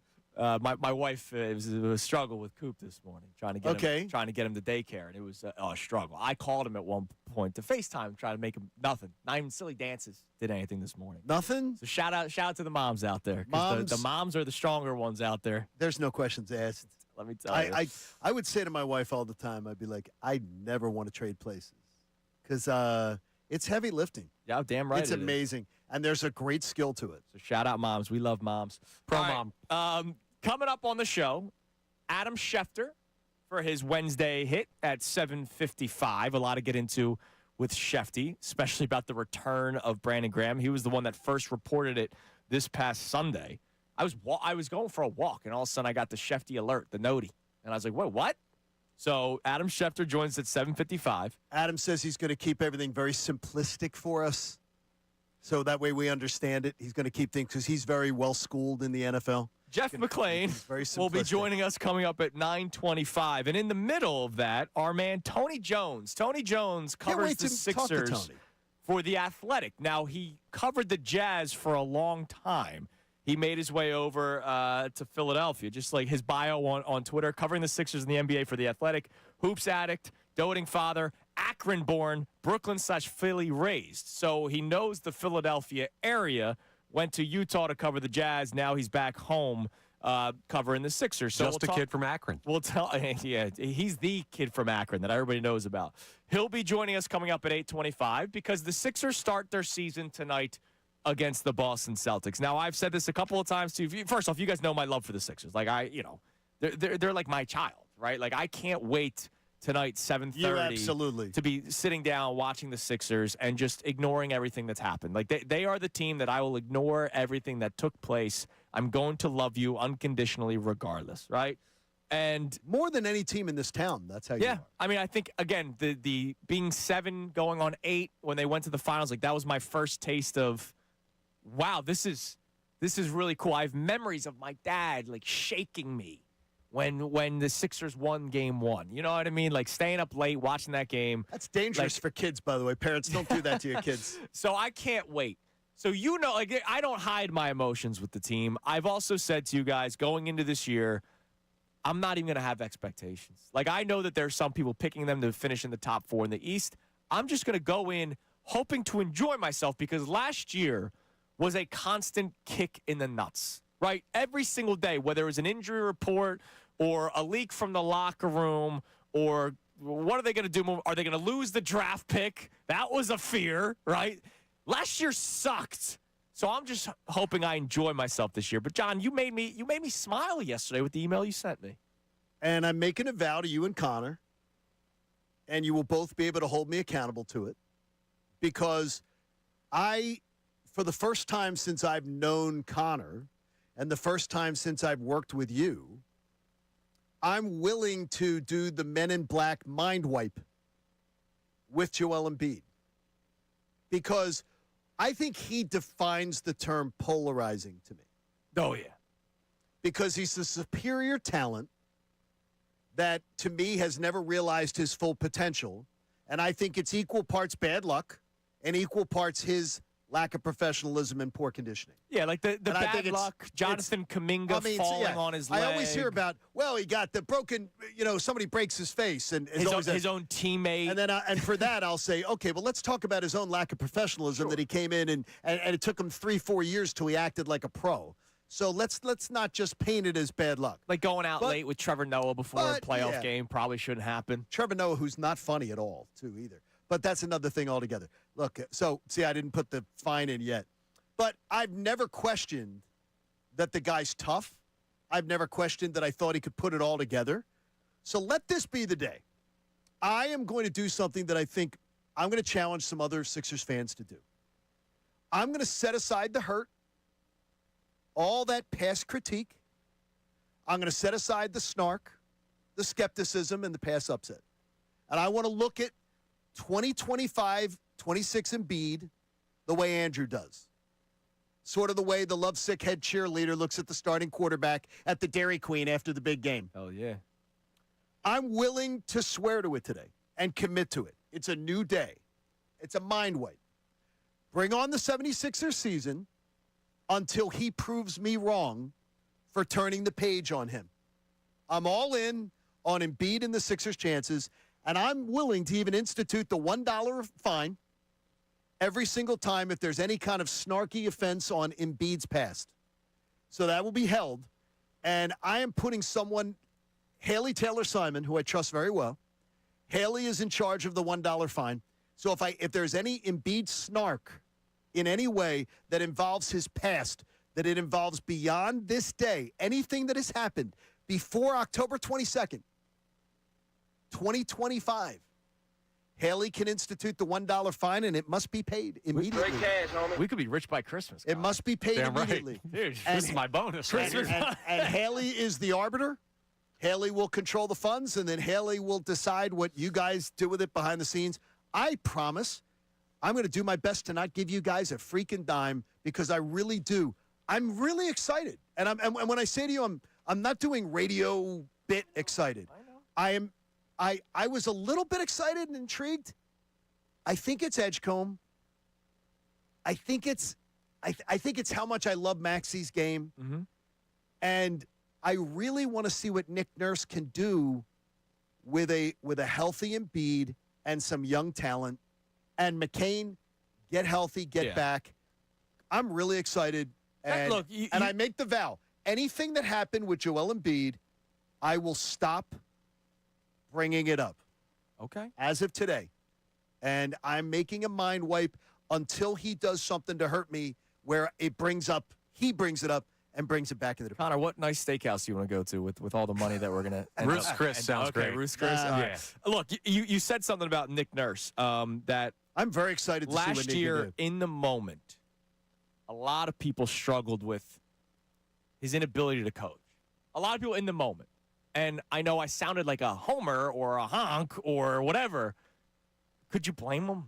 Like, he was playing with Connor Thomas and Andrew Salciunas as the backcourt. Easy. Like, there were times where it was, like, you didn't know. They were picking up guys off the street. Oh, no, they were. And you're like, who the hell is this that's playing for they ended up tanking, right? Like, they ended up tanking last year to try to get the draft pick. Which, by the way, was the smart play. Yes, it was. I can't wait to see what Nick Nurse does, to your point, with a healthy Embiid, if he gets that. And that's why I'm going into the season hoping to just be happy without having any expectations, because I know that when this team is good, when this team is clicking, they are dangerous. But the problem has always been the health. And so I believe in Nick Nurse a lot. As you should. Like and so I'm anxious to see what he can do. And so this is it. It's a new day. And by the way, it starts right now. And it goes back to our initial question today. When it comes to sports, what weighs more for you, confidence or concern? And obviously the concern is the health of this basketball team. But you know that when they are playing together, they will be a very, very talented group. It's just whether or not you can put aside the injury concerns. You can text in, call in 610-632-0975. Is it going to be entertaining? Is the brand of basketball going to be entertaining? I will guarantee you it won't be last year, unless Embiid gets hurt again. But okay, it won't be last year. Okay, because I want an entertaining brand of ball, because I don't think a lot of the Embiid era has been really entertaining basketball style. Embiid himself is entertaining. To watch one of the greatest players of his era play is entertaining. But the style of play, I don't think has ever been that. I'll push back a little bit. Like when Ben was before Ben went sideways. Like there were some really, really fun seasons, and even the Harden season was Harden and Embiid that year. I never bought in. Yeah, but that year when Embiid won MVP and James Harden was playing his best season as a point guard. Oh, I agree. I just never bought in because I always knew the ending of the movie. Well, unfortunately, the ending was the ending. All right, so coming up next, you said something. You think part of it is your excitement for VJ Edgecombe and Tyrese Maxey. And McCain when he gets back. I have two questions for the audience coming up next. Number one, how are you watching this season? Like, are you, like, going in excited? Are you going in wake me up when? Are you going in I'll believe it when I see it? Like, curious, wherever you come from, like I want to know how you're going to watch this Sixers season, which begins tonight. You can listen to the game here on 97.5 The Fanatic. Get excited. Are you watching for Joel Embiid this year? Or are you watching for everybody else? We'll discuss more on that coming up next. It's Kincade and Salciunas, 97.5 The Fanatic. Philadelphia is a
Kincade and Salciunas, 97.5 The Fanatic. Connor, hit us with a text message on any of our topics. Could be Sixers, because we opened that up this past segment, or obviously Eagles related. Our question for the Eagles: do you believe Kevin Patullo is getting enough credit, or do you believe he's being unfairly criticized? Because there's war going on between us and Unfiltered right now. You can text the show at 610-632-0975. I have a Sixers question about: are you watching for Embiid or everybody else?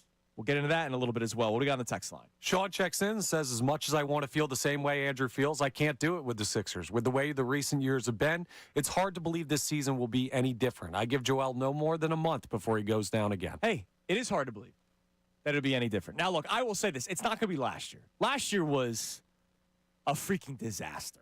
All right, I read an article. I forget where I read it. I apologize. We read so much. Somebody interviewed Ala Abdelnaby. And it was like, what was last year like? And he was like, I was here during the process, and last year was worse. Because it was. Like, you actually had expectations, kind of. And then it went to crap. Like, you knew what they were doing during the process, right? Like, you knew what the plan was. You see, to me, that's where the Sixers ruined me as a fan of the organization. And you're not. I know a lot of people They have ruined that me feeling. because they embarrassed me as a fan of the organization. But last year, that wasn't in the plans, right? No. And then all of a sudden it fell apart, and the vibes were off. I and felt it was coming. Bad. It was bad. But look, it could go horribly wrong again because injuries have unfortunately been the problem with this team for a long time, including the key player. But you know how good they can be, and I'm just going to go into it, no expectations. Obviously, emotions will be there because I love this team, your town, your Philadelphia 76ers. Like, I love it. I can't wait. 10-9-8. Like, I'm pumped. We'll see what happens.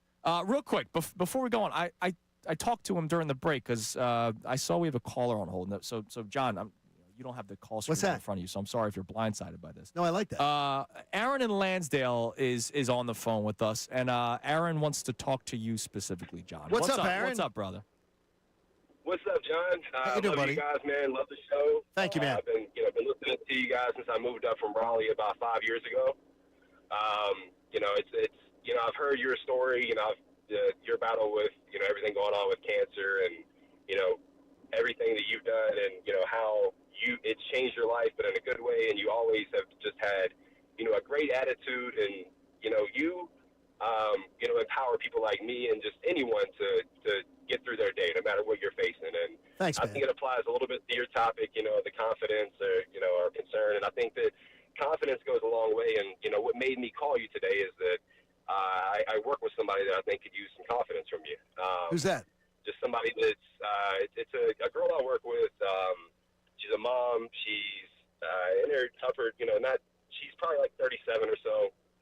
Has 3 kids, and just found out that she has stage 4 colon cancer that's, already spread to the liver, and she got dealt with, I guess, the options at that point, doing the genetic marker testing and whatnot. That, she had options for chemo or immunotherapy, and Sure. It sounds like that it's looking like the chemo, and it sounds like that regimen. I'm sure you understand what that's like more than me. And, Yeah, it's nasty. and is every there- 2 weeks or something. Is she the kind of person that would take a phone call from me? I think so, John, and I think that's all she needs. Is I want her to have something.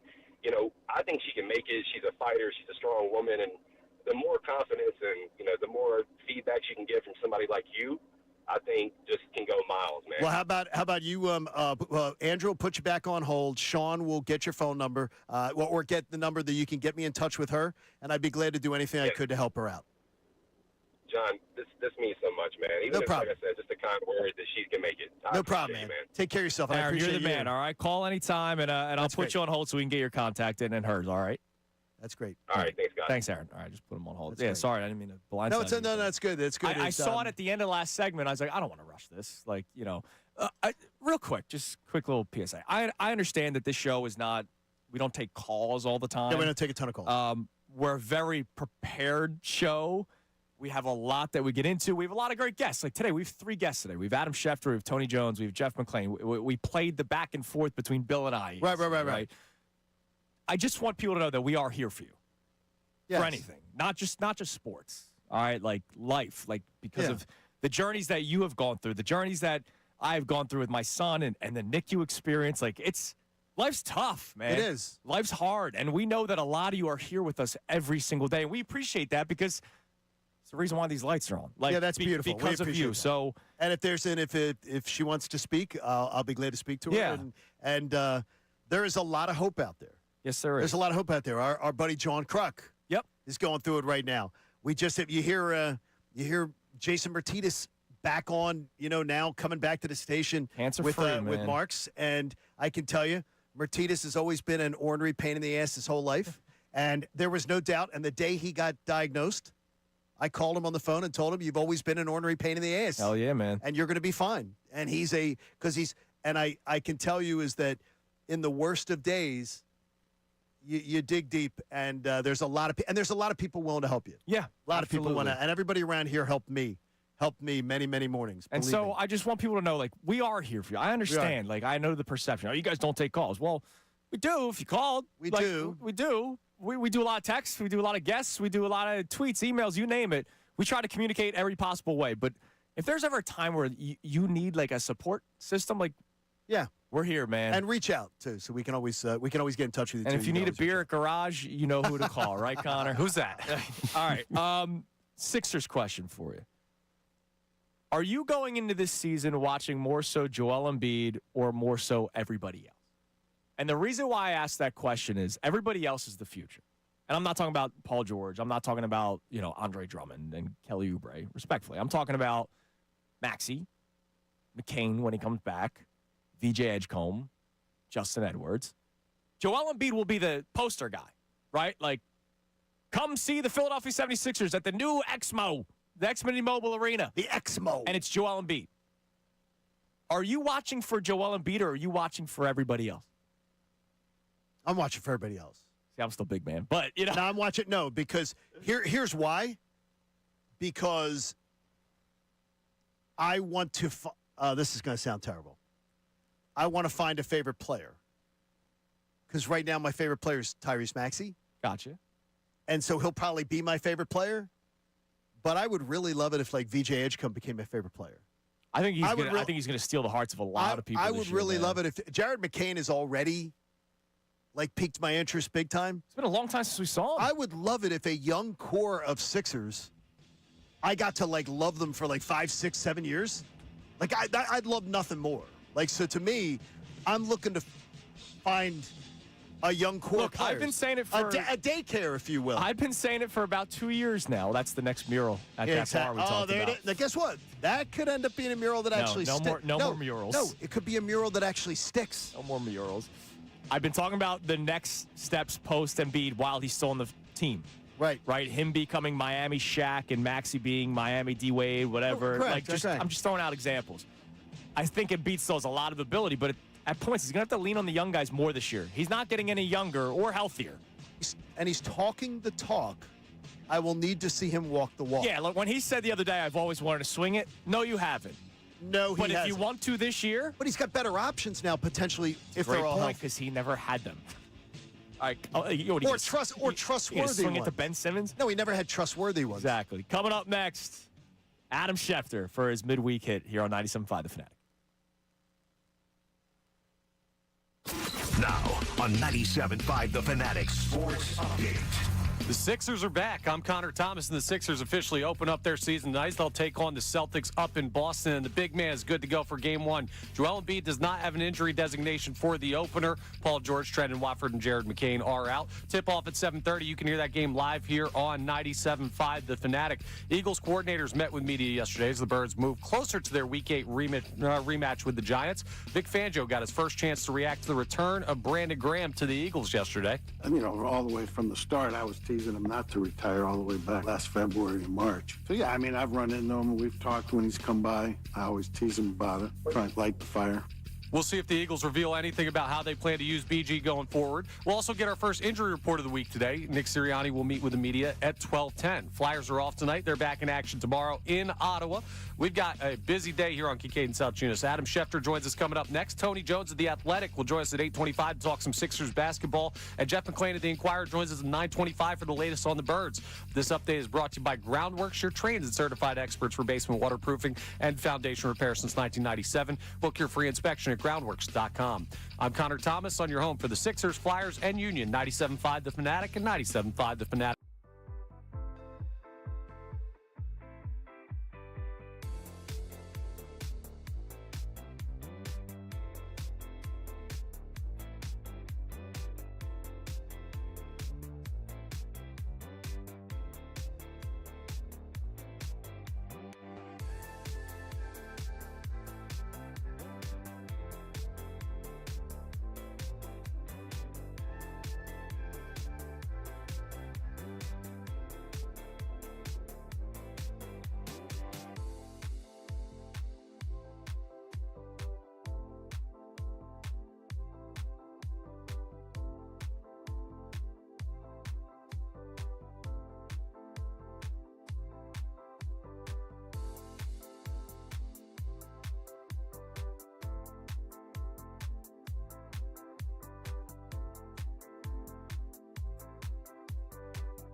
Kincade Salciunas, 97.5, The Fanatic. You know, obviously in times of struggle, like our man Aaron, his coworker, can also be a time of community coming together. So just sort of talking about that this past segment, our YouTube chat has been chiming in. Renee talks about how there is a lot of hope in the world. Her husband is a Philadelphia firefighter, so we respect the hell out of your husband. Good job, Renee. Diagnosed with stage 4 brain and lung cancer 6 years ago. He's doing well. That's incredible. And that's Renee, amazing. he's a beast, man. Yeah, absolutely. So our thoughts are with you, Renee, and your husband, and of course, you know, shout out to the firemen. We love the firemen. I got a ton of firemen in the bloodline. So. I know you do. So it's like that's awesome. Where did you go wrong? Well, they got brass balls. I don't have brass balls. You're listening to 97.5 The honest. Fanatic, WPEN HD1, Burlington, Philadelphia, a Bees and Brigade station broadcasting live from the Comcast Business Studio, powering possibilities. It's just beautiful because like we can bitch and moan at each other all the time about sports, and then ultimately we come together. Joining us now on the Comcast Business Hotline, every day in business is a big day. Let Comcast Business help you move forward with what's next. From ESPN, I got the notey on Sunday from this man, Adam Schefter. Shefty, I got the notification mid-walk that Brandon Graham was planning to come out of retirement. We now know yesterday that it is official. He is back. What went into Brandon Graham and the Eagles agreeing for him to return?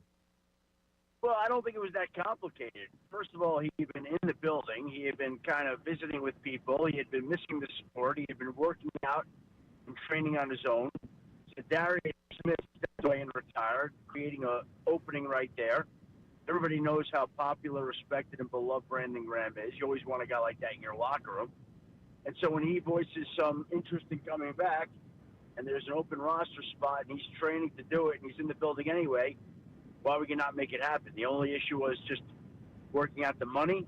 We worked out the money the last couple of days, got it done, and now Brandon Graham is back for his 16th season with the Eagles. It's a situation where everybody around here, Adam, is saying, look, they're the defending Super Bowl champs. They don't want to let this opportunity to repeat slip away. But obviously with the, 2 weeks to the trade deadline today or 2 weeks yesterday? Obviously. 2 weeks yesterday. Okay, Howie's not done, right? There's more to be done, correct? Howie's never done. Yeah, there's always more to be done. So where would you believe? That's just the way it is, yeah. You believe he's still going to be active? Well, but what's active? If he makes a trade, that's active. I would say that's active, right? Like, I guess I would say it this way, John. I'd be surprised if in the next 2 weeks he didn't make a move, at least a move. Now, could it be more? Sure. But it's hard to make moves. It's not, people get all excited. They want to see all these trades and all this activity, and it's not that simple. It doesn't work like that always. But do I think he'll make a move? Given his history, given his track record, given his makeup, yeah, that would tell me he's going to make a move. Doesn't mean it'll happen, but that's his track record, and I can tell you he's going to be making calls trying to make a move. Shefty, when we talked about Brandon Graham, you mentioned how a lot of people are going to be happy to see him. How much do you think this is also not just on the field related? Because they do need him, but let's face it. I imagine he's playing 20% of the snaps, so it's not like you brought in Brandon Graham just to be that force for 20% of the snaps. Maybe the locker room would like to have him back as well. Well, I mean, that's one of the added benefits to having a guy like that in there. He gives you some plays, he gives you some pass rush, but he also does give you leadership. Now, I don't know how much that translates into on a Sunday and whether that's going to account for wins and losses, but I'm always a big believer in having good people on your team, on your roster, in your locker room. Like you can never have enough good people, and that's what Brandon Graham is. When you look at the NFL, it's 7 weeks, and a lot of times you're very good at being able to tell us, John, you're being a prisoner of the moment.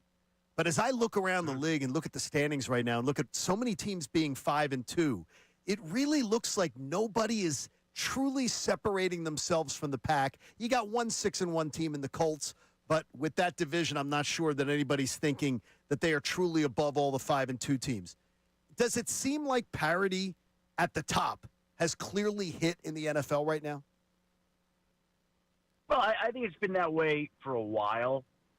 I think that's the way the league is structured to be that way. But it does feel like this year, there is even more parity and more distribution of good teams. Like, count the number of teams. I'd have to do it. The 32 teams that have, well, I know going into last weekend, I think it was 20 of the 32 had at least 3 wins. Sure. So, it's good in an even week. I'll bet you next week, we might have 18, 20 teams with 4 wins. And the league wants all these teams alive, fighting for playoff spots, for everybody's interest, TV ratings, the whole thing. I do think it's a little bit more even this year. It doesn't seem to be quite as top-heavy. I still think in my mind, there are 3 teams that are above the rest right now. That would be the Indianapolis Colts, the Kansas City Chiefs, and I think the Detroit Lions. I think those are the 3 best teams in football. I think there's a second tier of teams that includes Philadelphia, the Rams, the 49ers, the Seahawks, the Patriots. Like there's a group. And by the way, because I put those 3 teams in the top group today, it doesn't mean anything. It could be a totally different group of top teams next week.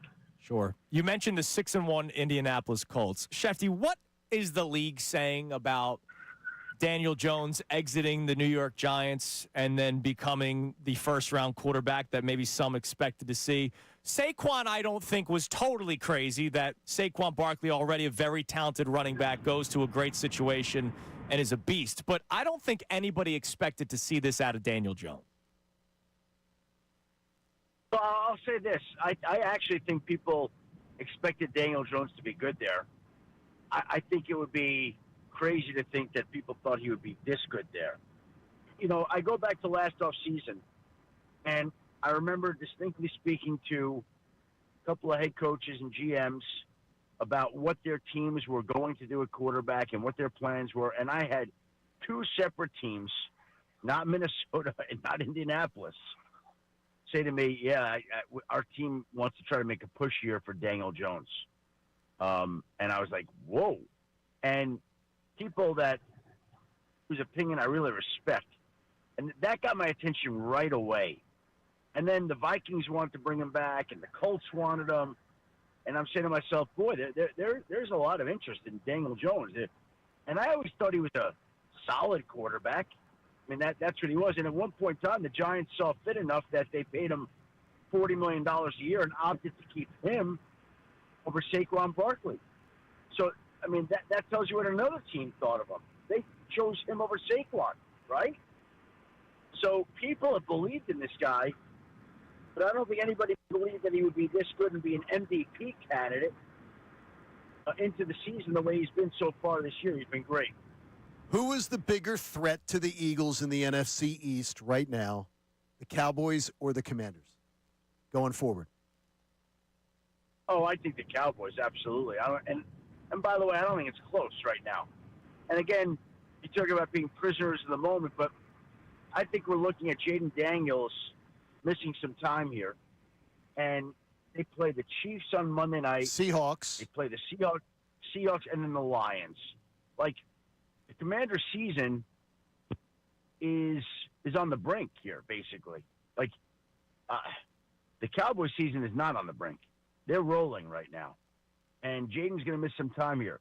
I don't know whether he's going to miss a game or 2 or 3, but, if they don't win, what's the Commanders' record right now, John? The Commanders are 3-4. They're at the Chiefs, home to the Seahawks, home to the Lions, home to the Dolphins. So they have a 3-game homestand coming up, but that's a tough 3 games. They could lose 3 in a row, especially if Jaden Daniels misses a couple of them. By the way, let's just say they go 1-2. 1-2. Right. I'm making this up. 1-2. We don't know how much time Jaden's going to miss, but I think he's going to miss time. So let's give them a 1-2 record. They're 4-6. Games. They'd be 4-6. They're done. 4-6. They're done. That's what I'm saying. So when you ask who's a bigger threat, the Cowboys are not done. The Cowboys feel like they're going to be heard from here down the stretch. That's what it feels like to me. Cowboys they got a quarterback. Yeah, Cowboys are playing. Yep. I mean, Dak's playing as well as anybody in the NFL at quarterback, right? Correct. I mean, Dak is an MVP candidate. Dak, Mahomes, Daniel Jones, Baker Mayfield. Well, Baker Mayfield struggled on Monday night. I mean, those are the guys that are really lighting it up right now. And I go back to Jaden Daniels for a moment. Lamar Jackson, when he strained his hamstring and hobbled out of the locker room in much the way that Jaden Daniels hobbled off the field the other night, Lamar Jackson missed 2 games, and then they had a bye week, and he didn't practice Monday. Now, we'll see if he practices today, and there seems to be this feeling that he's going to be back this week, although he still has not been on the practice field yet. So, again, let's just say Jaden Daniels misses 2 games. 2 games. If they go 1-2 and go to 4-6, I think the Cowboys are the threat, and the Commanders, until Jaden's back and they win some games, I wouldn't be concerned about them if I were the Eagles. Hey, Shefty, lastly, I know the Miami Dolphins continue to free fall. I saw your report that Mike McDaniel's not going anywhere for now. How many teams are circling the drain of the Miami Dolphins' potential fire sale with players? I know there's a lot of players on defense that could be on the move, and I imagine the Eagles are one of those teams. Well, yeah, of course, everybody in the league is watching these teams like the Dolphins and Jets that don't win, that, the Raiders, could they, would they, but give away any play. But these teams are not giving them away. Like, they're open to calls, but they're still going to want value in return. It's not like all of a sudden because their season is lost that they're just going to say, okay, you want Jalen Phillips? Go ahead, take Jalen Phillips. Like, they're going to want a strong draft pick compensation for a player like that. So I wouldn't confuse the idea of these teams being willing to trade with them holding fire sales of their players. That's not happening. All right. Sounds good, Shefty. Listen, Thanks, man, we Adam. appreciate the time as always. We will talk to you next week. And tonight, I hope that your fantasy team does well with Maxey and here we Edge. go. Let's go, guys. I am all in on the Sixers. All in. That's my team. Those are my guys. I got the backcourt. Let's go, baby. Once roll. again, the most important thing that you said back-to-back weeks has been about the Sixers. Shefty, we appreciate the time as always, man. We'll talk to you next week. Thanks, guys. Have a great week. There he is, Adam Schefter. Just a quick congratulations to in the house tonight. Congratulations to our sister station, WMMR. Oh, yeah, man. 3 Marconi Awards last night. A record. Legendary Station of the Year. Major Market Radio Station of the Year. Major Market Radio Personalities of the Year. These guys called Preston and Steve. Have you heard of them? I've heard of them. 3 Marconis last night. It's unprecedented. Congratulations to our, we like those guys. Don't worry. Down the hall. Our year's next year. All right, coming up next, it is today's headlines with Connor Thomas. And at 8:25, Tony Jones covers the Sixers for The Athletic. First year covering the Sixers for The Athletic after covering the Jazz for a while. He joins today at 8:25, but it's headlines with Connor Thomas next. Kincade Salciunas, 97.5, The Fanatic. The Fanatics, Andrew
Kincade Salciunas, 97.5 The Fanatic.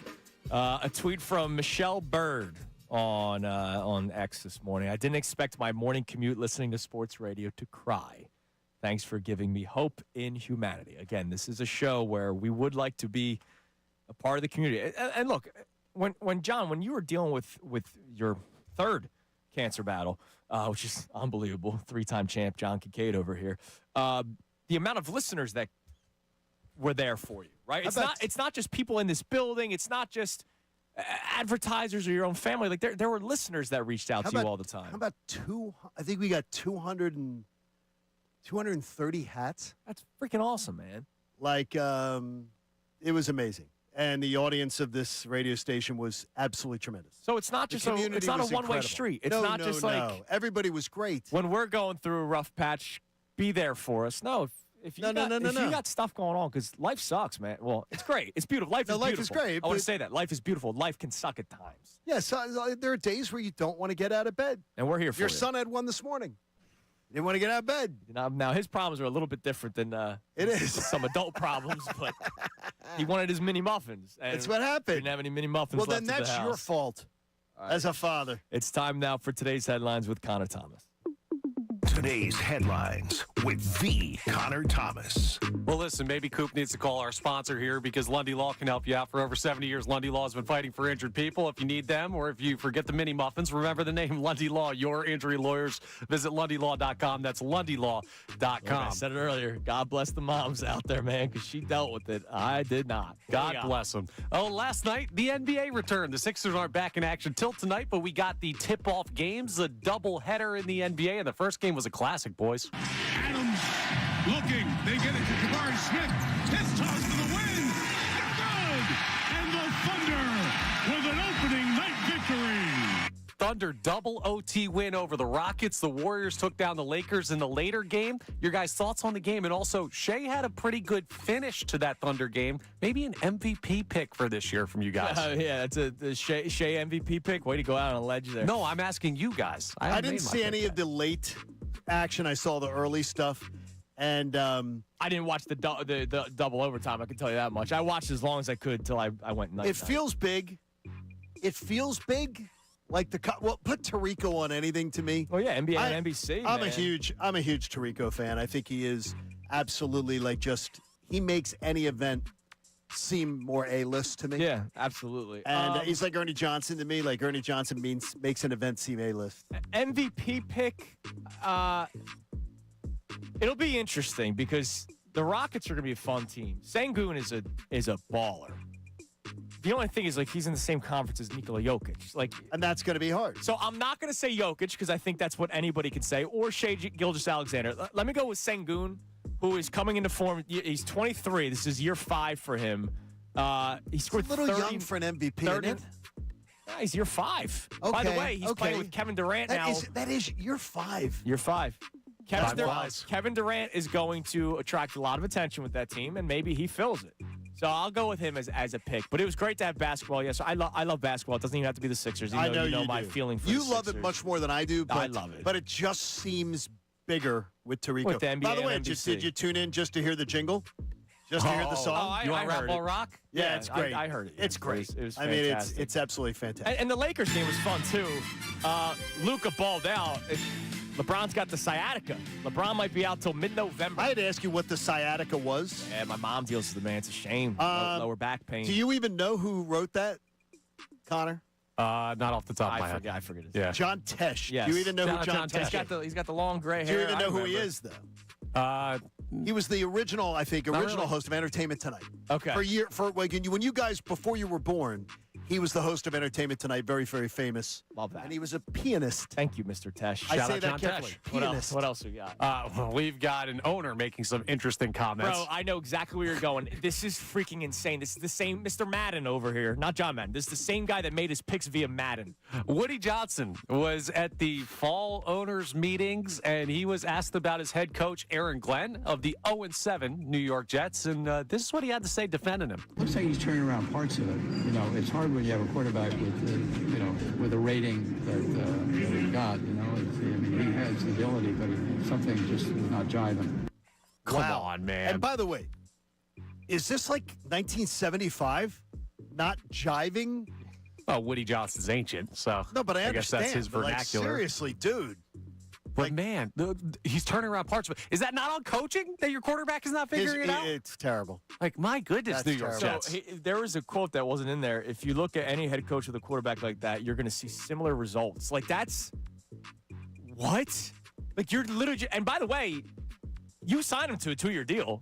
Like, your son may have signed him to a 2-year deal because of his Madden rating. And by the way, when he says rating, like just hearing that, it just smacks of his kid. It's nuts, dude. Hearing his kid. Could you imagine? And apparently, he gives Aaron Glenn hugs every time he sees him to show his support, which I think that's cool. Sure. But then taking shots at the players at the same time. No, you and signed by the the guy. way, and Aaron Glenn would hate that. Oh, yeah. He absolutely would. Because now he's got to clean up that mess. Exactly.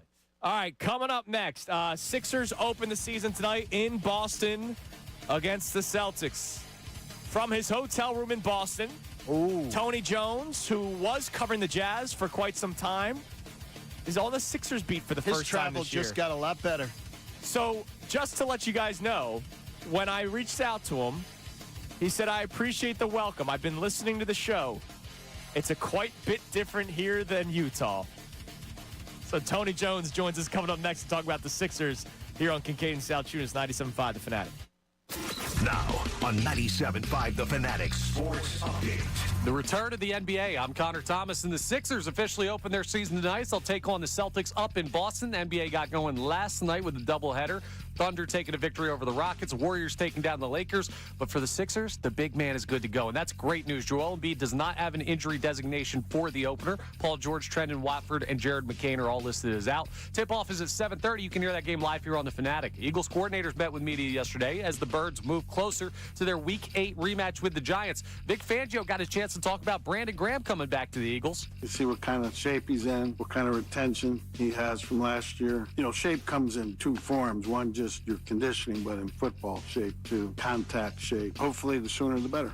We'll keep an eye on how the Eagles want to use Brandon Graham and anything they reveal about that this week. We're also going to get our first injury report of the week today from the Birds, and Nick Sirianni meets with media at 12:10. Flyers are off tonight. They're back in action tomorrow night in Ottawa. We'll talk to Tony Jones of The Athletic, covering the Sixers, his first year covering the Sixers, coming up next. This update is brought to you by Unbound.org. A girl in Kenya dreams of becoming a doctor. An elder in Guatemala dreams of being part of a community. Reach out and change their world, and it will change your own. Unbound.org. I'm Connor Thomas on your home for the Sixers, Flyers, and Union. 97.5 The Fanatic and 97.5thefanatic.com.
6 here on Kincade Salciunas, 97.5 The Fanatic on this Wednesday morning, the day of the opener. The Sixers in Boston taking on the hated Celtics. And joining us now on the Comcast Business Hotline, where every day in business is a big day. Let Comcast Business help you move forward with what's next. We're really excited to speak with him because we haven't yet.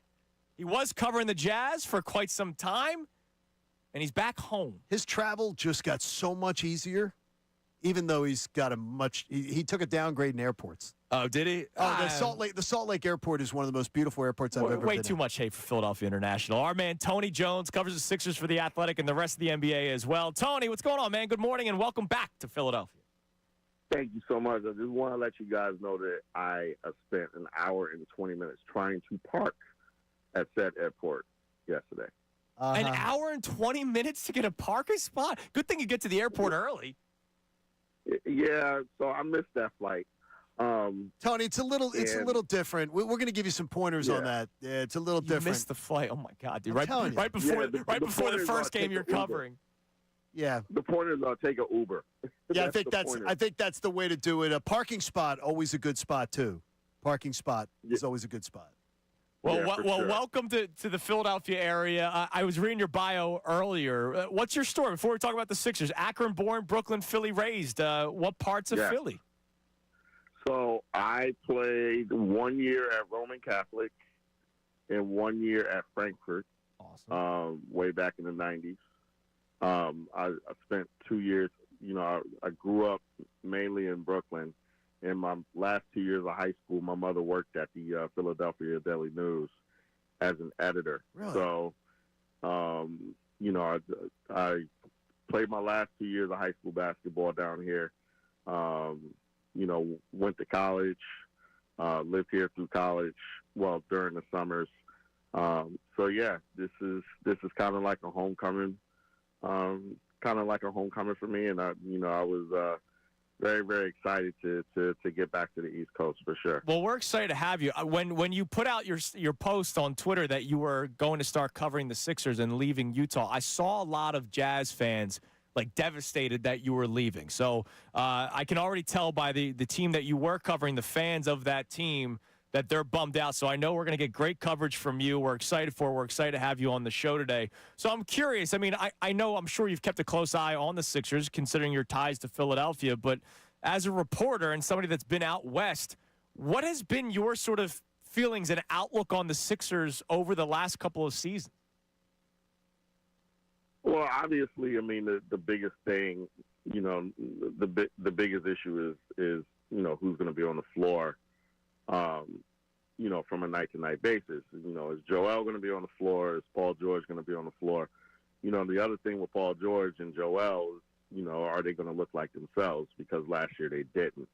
So those are going to be the storylines. Now, the one thing that I would say, watching Joel last Friday play was that he looked a lot closer to himself than he did at any point last year. That's something that I wrote about last year. He essentially, for the 19 games that he played, he essentially limped up and down the floor, on Friday, even, against Minnesota's, eighth team, he was basically, he was loose, he was limber, he took a rebound, went the length of the floor and scored.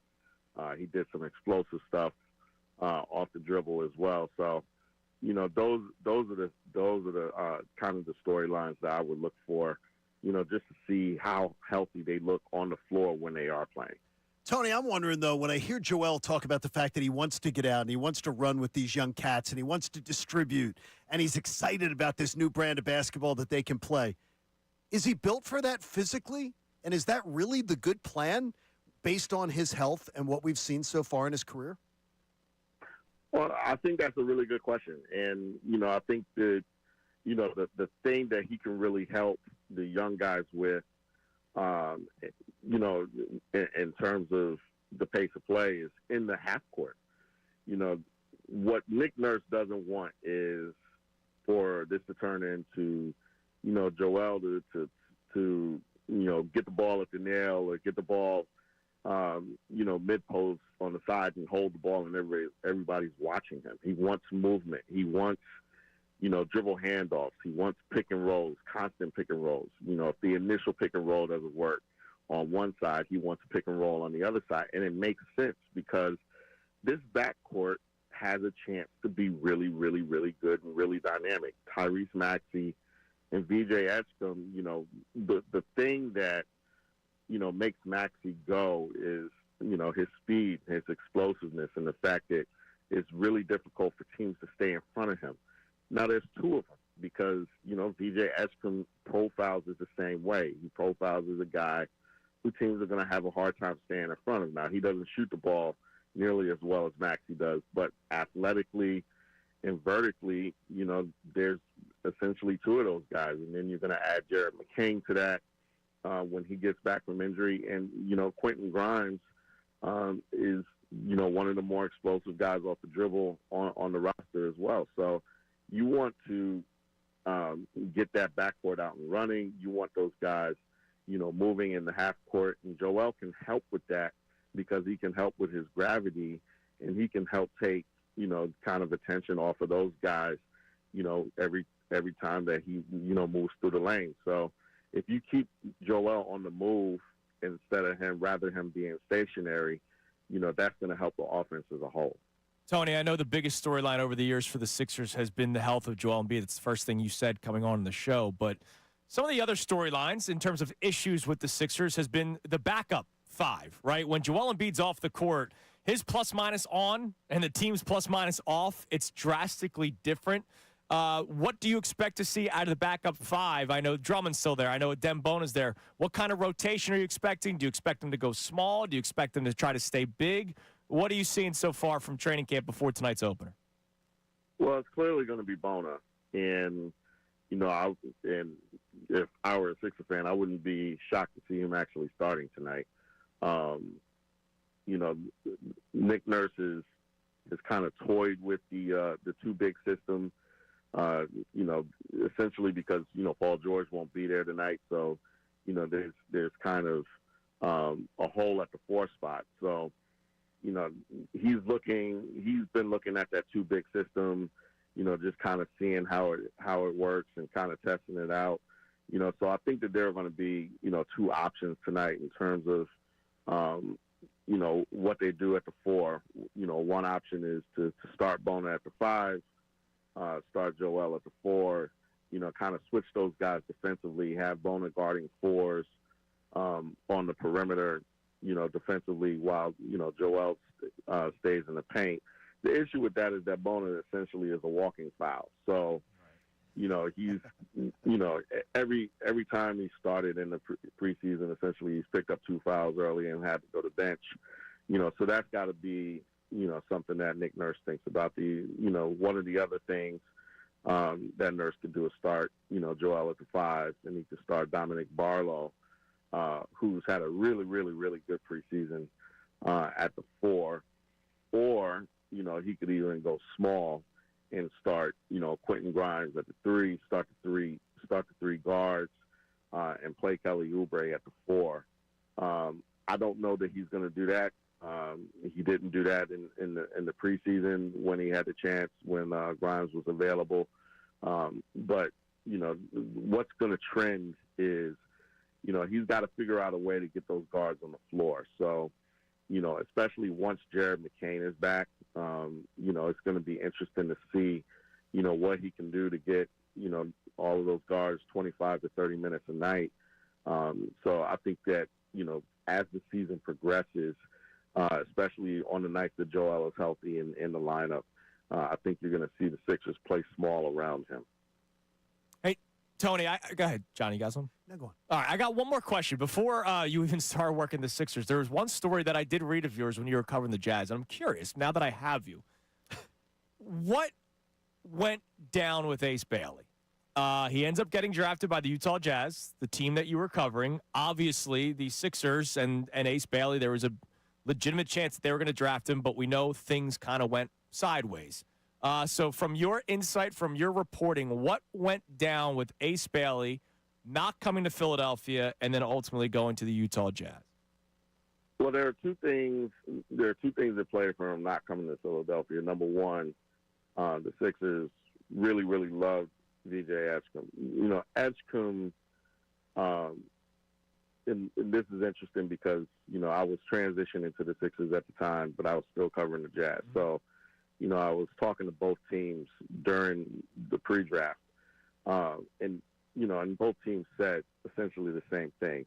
You know, I talked to somebody in the front office with the Jazz, and he told me this. He said, I don't know whether how good VJ Edgecombe is going to be, but I am willing to bet on VJ Edgecombe, the person, maximizing VJ Edgecombe, the player. So what that meant is that, you know, in pre-draft interviews and, you know, and workouts, VJ Edgecombe profiled extremely well. He did with the Jazz, and he did, you know, with the Sixers. And that's why by the end of the pre-draft cycle, he was clearly the number 3 pick. Now, what happened with Ace Bailey is, you know, that the Sixers had a workout all scheduled for him.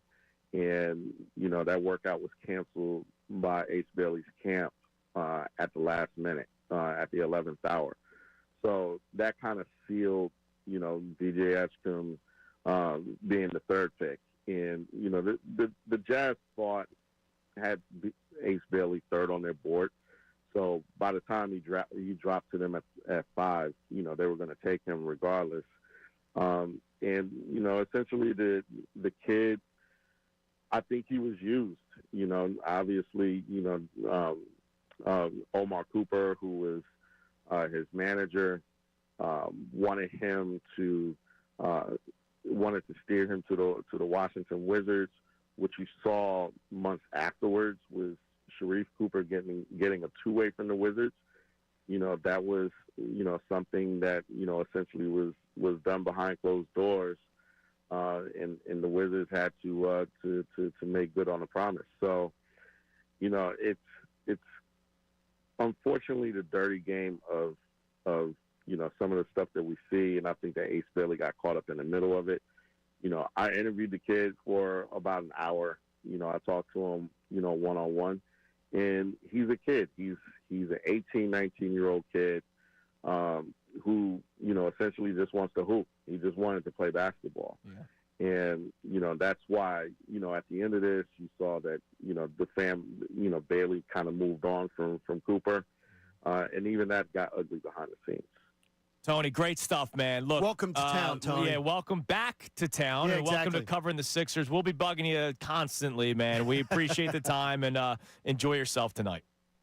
I got you. I appreciate you guys, and happy NBA Day. You're the man. There we go. He is. Tony Jones on the Comcast Biz Hotline, covering the Sixers for The Athletic, and used to cover the Jazz. It's a shame, man, because I'm glad that he mentioned him by name. That Omar Cooper, he was a bad dude. He did him wrong, man. He did do him wrong. And everybody saw it going on. I don't understand how. It's a shame. He didn't see it going on. And he lost the money.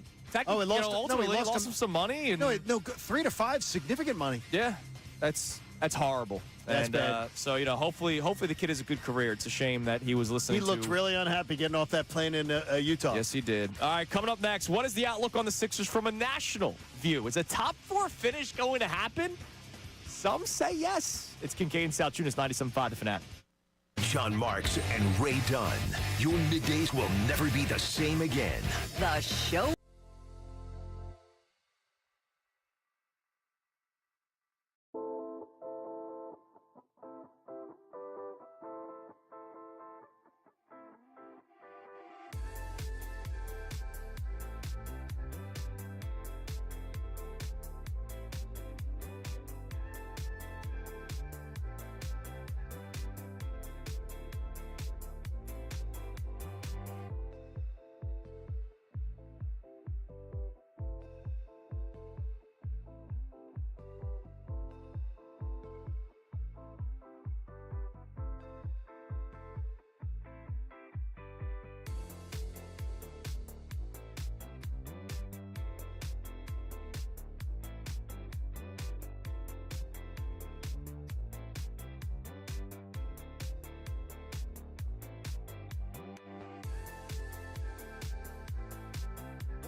Kincade Salciunas, 97.5, the Fanatic. I have another pair of passes for the True Fan Philly Sports Trips tailgate for this Sunday's game. I'll do that at some point in the 9 o'clock hour. We gave one away earlier.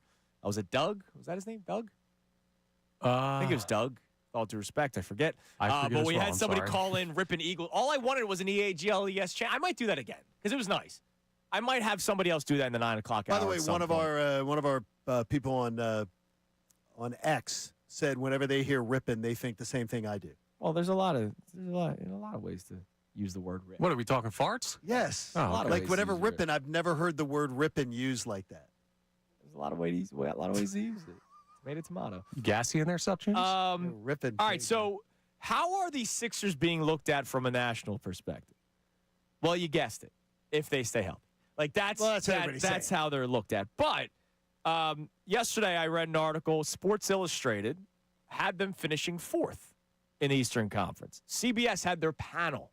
Okay. Every single panelist had the Sixers making the playoffs. Now, I understand a lot of teams make the playoffs. Well, they didn't last year. No, but I mean, last year was due to injury. Yeah, that they didn't make the playoffs. Well. And they purposely tanked.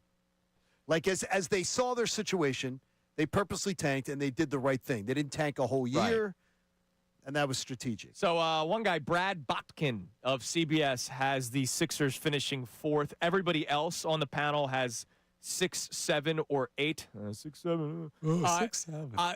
I bought 6, 7 Sixer hats for some young members of our. I hope 6 is the seating instead of 7 or 8 because I don't want to play in. Like I want to just make the playoffs. That would be nice. They should be better than a play-in tournament team, right? Yeah, I agree. Unless Embiid misses a ton of time, they should be better than a play-in team. Considering what the East will look like this year because of the injuries that Indiana and Boston both sustained. They should be better. Like there's going to be some fun teams. The Cavs will be a fun team to watch this regular season. Let's see if they're more than just a regular season team. You didn't believe in them last year, and then they crapped out right away. Time at the end. The Knicks will be good, even though Karl Anthony Towns is fascinating. So remember, they fired Tibbs. And Karl Anthony Towns was asked 2 nights ago or 2 days ago, his media availability, hey, what's your role going to be in the offense? His answer was, I don't know. We don't know yet because they have a new head coach. And they were clicking. They went 51-31 last year and was Game 7 in the Eastern Conference Finals, and they fired Tibbs. Well, they ended up with a head coach that they didn't really. Yeah, because nobody wanted the Knicks job. Nobody wanted the job. They said, "Wait, you fire." I did shows about this on ESPN. I had people that covered the league inside and out. There were people that were interviewed for the job or declined phone calls. Well, because they were like, why would I take this job when you fired the guy that got you to a Game 7 of the Eastern Conference Finals? Why would you ever want to work for him? Like, Leon Rose is such a jerk. Yeah. I mean, he's a jerk to work for. Because if you're the coach that wins it with the Knicks, you're. Yeah, but the thing is, he's not giving you a chance. No, like, I mean, seriously. It was horrible. Well, you get 1. Yeah. Or maybe 2. Yeah, apparently. All right, so ESPN. Good point, Connor. You can't argue. ESPN did their projections, right? They did, like, the computer. Okay. Projected total wins 46. That would have been good for 6th in the Eastern Conference last year. So that would avoid the play-in. That would avoid the play-in. Obviously, what's the biggest concern? It's the health, right? Yes. That's going to keep on coming up. Now, they did a bold prediction that the Sixers will finish 500, 41-41. Bold. That is bold. I can't see them if they're healthy enough. If Embiid plays 50 games, they're not going 41-41. 50? At least 50 games. No, 50, they could go 41-41. He misses 32 games? Yeah, they could be a 500 team. I don't think they go 41-41. Yeah. Even with my new favorite player, I think he could. I think they could. Your new favorite player. No, you just saved yourself there. There you go. No, Maxey. No, I think. Now, there's a lot of 43-39 predictions. That's terrible. Lorenzo Reyes of USA Today. Gina Mizell of the Inquirer. Keith Pompey was 1 win different, 44-38. And unfortunately, both members of the Inquirer have them first-round exits. That would not go over well here. No, that wouldn't go well. And then the beacon of light at the Inquirer, Marcus Hayes, has them missing the playoffs altogether, 38-44. How many times does Marcus have a confrontation in the locker room? That's a very good question. Does he have? That's a story that kind of went away last year. Does Marcus have anything about talking about Joel confrontations with players? Embiid's family? Yeah, hopefully, we'll see hopefully we about have that. none of that this year. Yeah, that would be nice. Look, I'm telling you, the vibes have been bad with this team for a while, and it was good to see Joel Embiid have a smile on his face at practice, and it starts tonight against the Boston when you Celtics. feel good, yeah, I think, and Joel feeling good has to give him. Look, his body's not betraying him right now. Let's get it rolling. And Tony Jones, who we just had on from the Athletics, says he looks like he used to.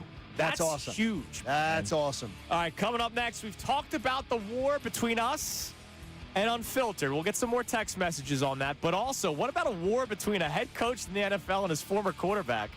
It's Kincade Salciunas, 97.5 The Fanatic. Now on 97.5 The Fanatic Sports Update. The big man is back. I'm Connor Thomas. The Sixers are back as well. They officially open their season tonight as they'll take on the Celtics up in Boston. Joel Embiid does not have an injury designation for the opener, so he will be on the court up at TD Garden as the Sixers start their season. Paul George, Trendon Watford, and Jared McCain will not be. They're all out for the game. Tip-off is at 7:30. You can hear that game live right here on 97.5 The Fanatic. Eagles coordinators met with media yesterday as the Birds move closer to their Week 8 rematch with the Giants.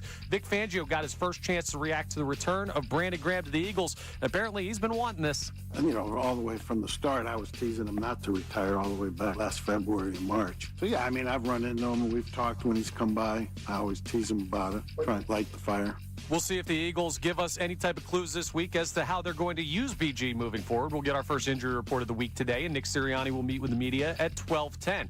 Flyers are off tonight. They're back in action tomorrow in Ottawa. Coming up at 9:25, we're going to talk to Jeff McClain of the Inquirer for the latest on the Birds. This update is brought to you by Bradford White Water Heaters. When you need a new water heater, choose one that's built to be the best.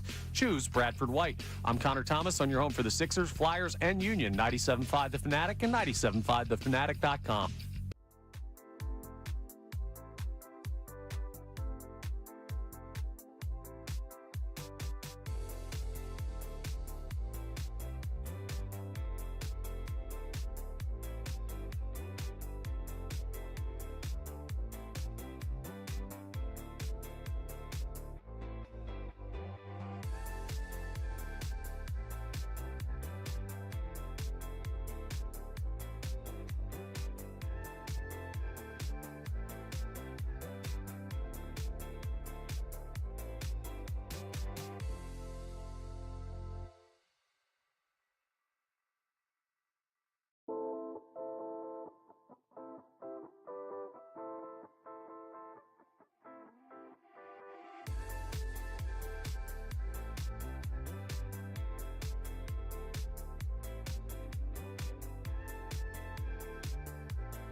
Salciunas, 97.5, the Fanatic.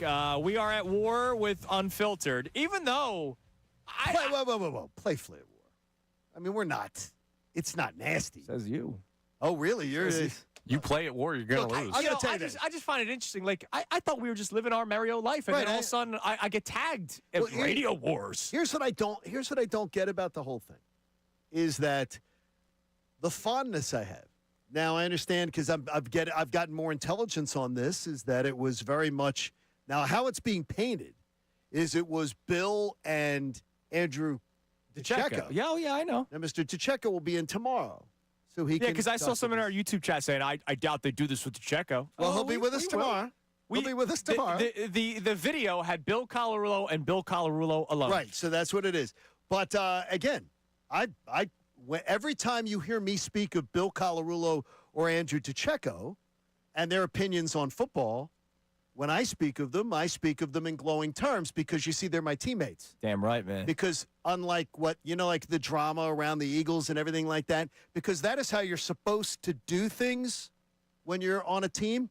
You're not supposed to refer to other people's opinions as simplistic or otherwise. Because, look, if we need to talk about things, I mean – I've sat down with the brightest minds in football. Now, I will say, I used to get to do once a month in Bristol with Bill Parcells. Damn right, for what 10 minutes. And Bill Parcells would tell me every single time at the end of the interview on ESPN Radio, I think I know less about football having just done this segment. Well, because of simplistic. It was a running bit, but he would just go, "Yeah, I know a little bit less about football having done it." I pride myself on being a simple person. Yeah, I don't. You don't, because I would tell you is for 7 weeks before the football season, I said on this radio station that I thought the biggest worry I had about the Philadelphia Eagles was going to be Kevin Patullo. Damn right. 7 weeks into the season, the biggest worry that Eagles fans have about him is Kevin Patullo. So I would say, as simplistic as it gets, boys, somebody had it right.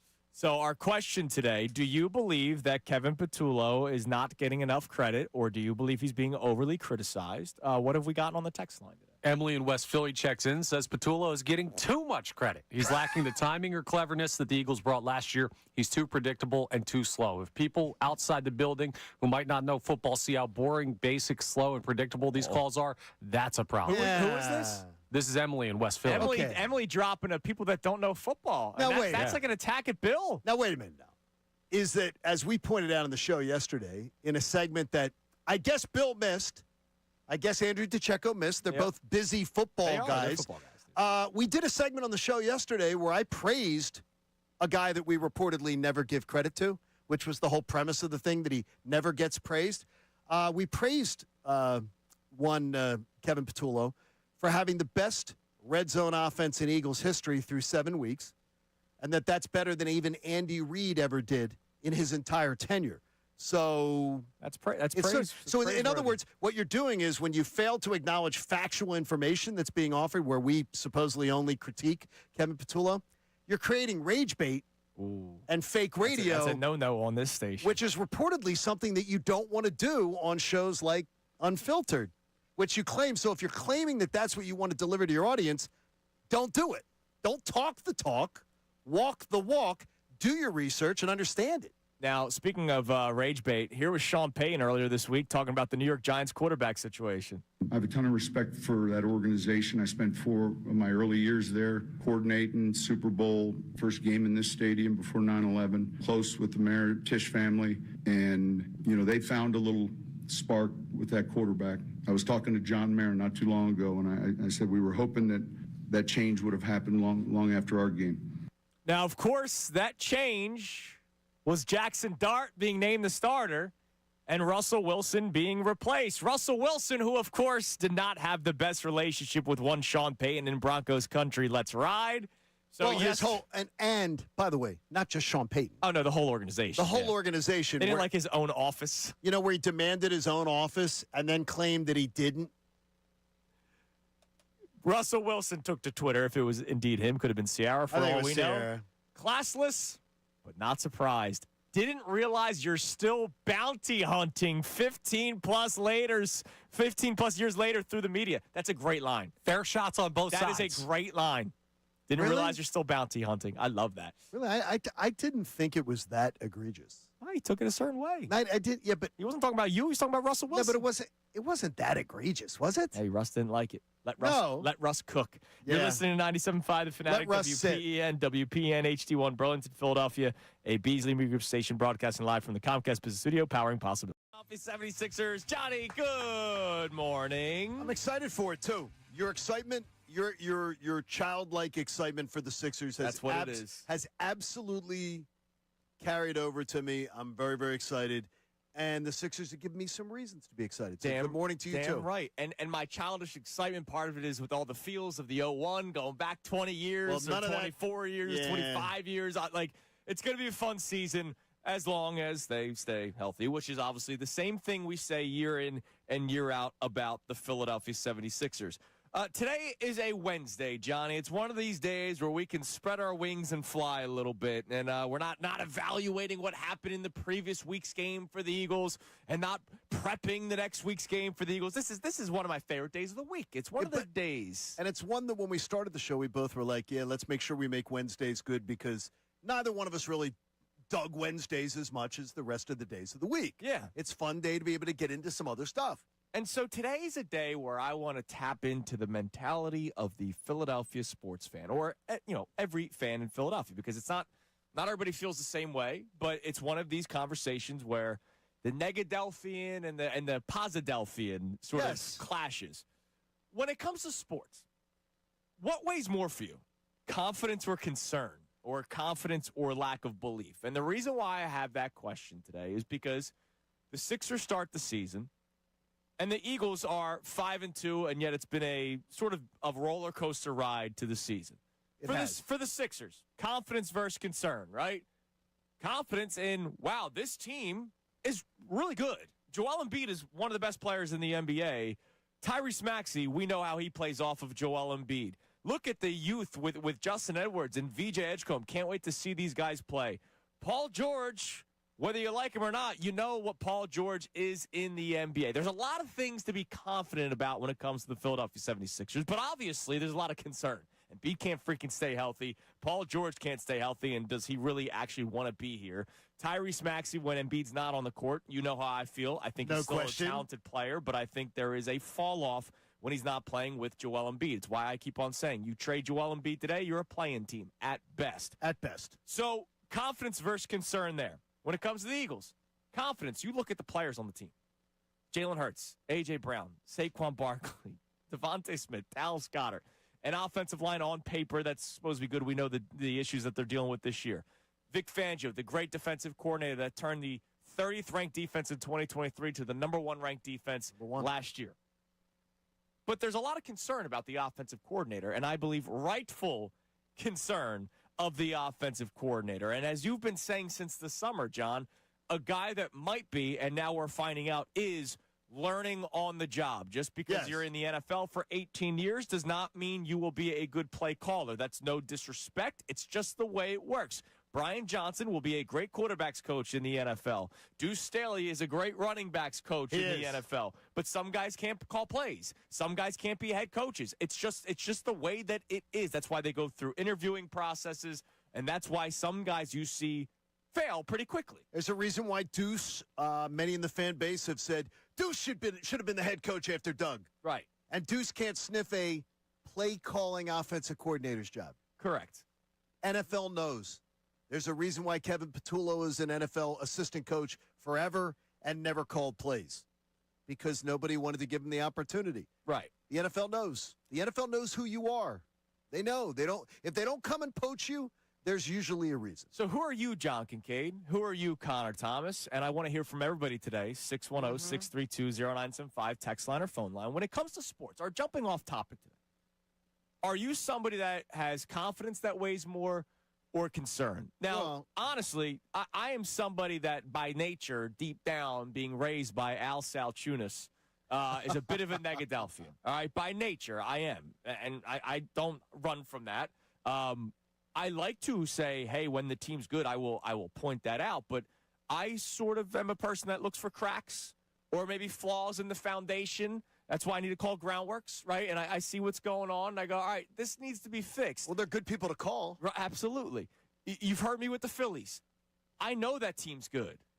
But I believe there are reasons why they would be held back, and that's how my brain works. My brain works with what's going to go wrong before what's going to go right. There are very few seasons where it's the opposite for me, and one of those seasons was the Eagles last year. If you listened to this show, you and I were the beacons of light. And we got ridiculed for it. Yes, cheerleaders. Yep. Cheer pom-pom wavers, Pom-pom, yes, yes. But during the slow start, the first 4 weeks, I was not afraid to say, this needs to get better, this needs to change, or you're not going to win. I don't run from that. No. So what about you, John? Well, I skipped a generation because I was raised by a Negadelphian. Yes. I was raised Tom Kincade, who's over in St. Denis Cemetery. Absolutely in the first sequence of plays, him and my uncles could watch a game and be ready to say, this game sucks, this team is terrible today, right. This is awful, even though they never used the word sucks, for whatever reason. And then now I have a child raised by me who isn't that way watching a game. Right. Who is that way. Who can very first sequence of plays, she's like you. Right. Which doesn't make sense to me because she wasn't raised by a fan like that. So I tend to let it simmer more as far as that. But when you talk about seasons, it's different. I have very great confidence in the Eagles situation that it's going to get worked out. Where I have no confidence that the Sixers season is going to work out just because the Sixers I always feel like it's something's going to happen. Sure. The banana peel's coming. But I'm optimistic that maybe I can be surprised. Series. But, I was calm. I'm not like that. To me, when I'm watching a game, there have been very few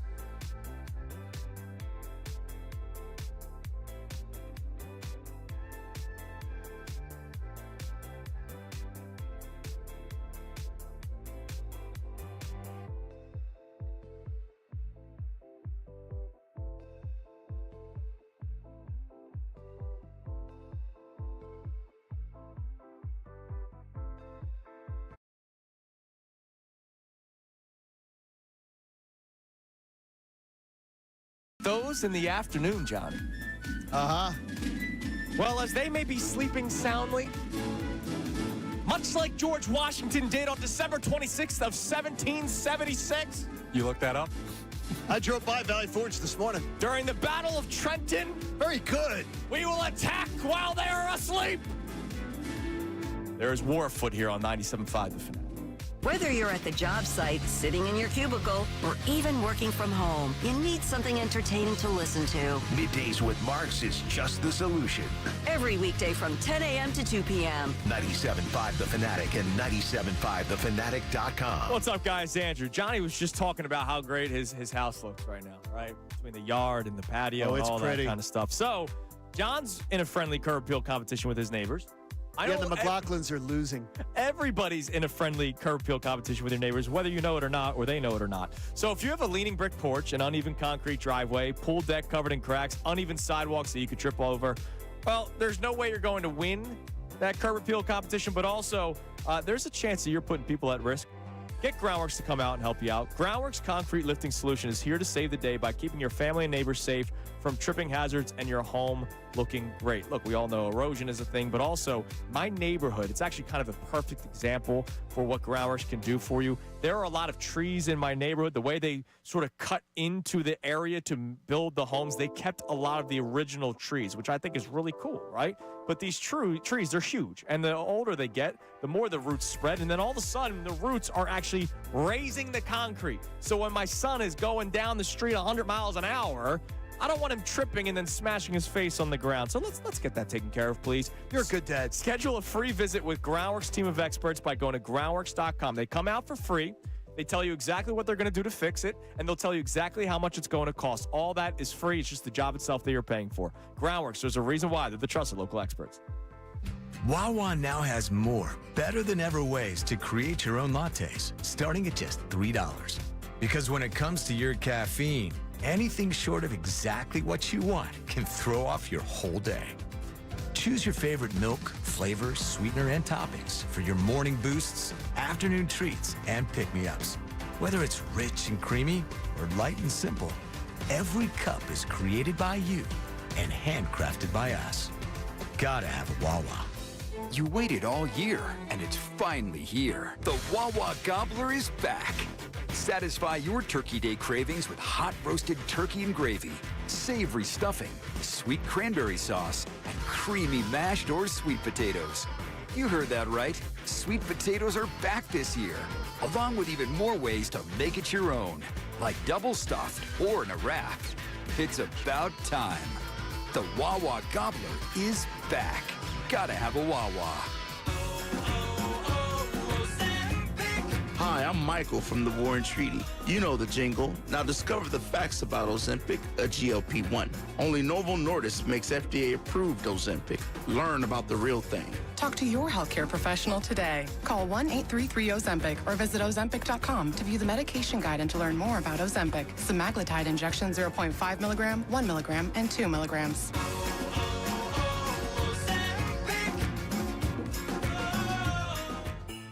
Whatever your vision for holiday decorating, the Home Depot has what you need to bring it to life. Like our warm white holiday lights with steady lit technology, so your lights stay glowing even if one bulb fails. Whether you're going for a soft, warm glow or a colorful display of holiday cheer, choose from our wide variety of holiday lights starting at $5 in-store only.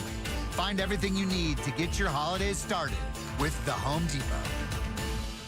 If you agree or disagree with one of our hosts, text us at 610-632-0975. If you have a solid point you want to make but don't want to call, text us at 610-632-0975. 97.5 The Fanatic and 97.5thefanatic.com.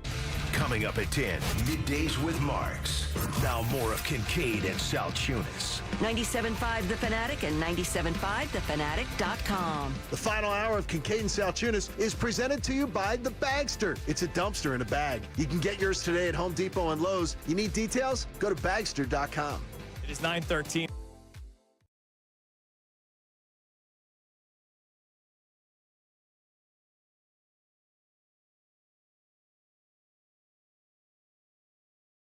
Is because we don't want it to just be an attack back on Bill Colarulo, who blindsided us, quite frankly, shanked us. No, he did.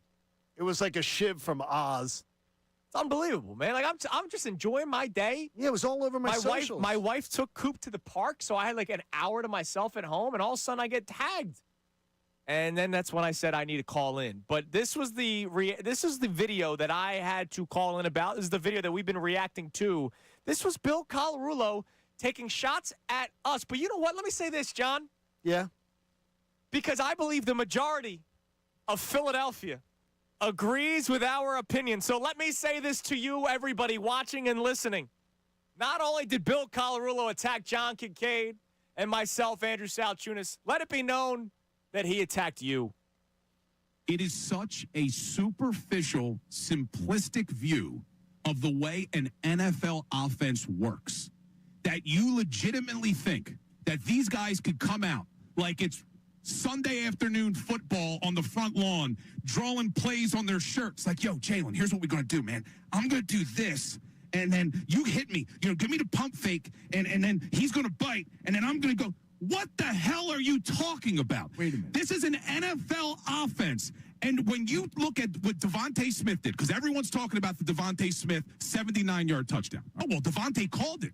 Oh, Devontae told them to run it at halftime. Do you know why he told them to run it at halftime? Because the damn play was installed during the week, and he was told what look to look for, what the safeties were doing, what the corners were doing, how they were approaching that exact formation to see whether it was there. Now, make no mistake, as I'm defending Patullo here, does he need to be better than what we saw over the first 7 weeks of the season? Yes. I think there are certain play designs and play calls that I would like to see improve. To sit here and only ridicule when the offense looks bad and give zero credit to the coordinator when the offense looks good, to me, is having an agenda. It's trying to be right. Well, I said at the beginning of the season that Kevin Patullo was going to be a problem, and I'm going to stick with it. It's the same arguments I had with people leading in the last year on why Sirianni deserved to come back.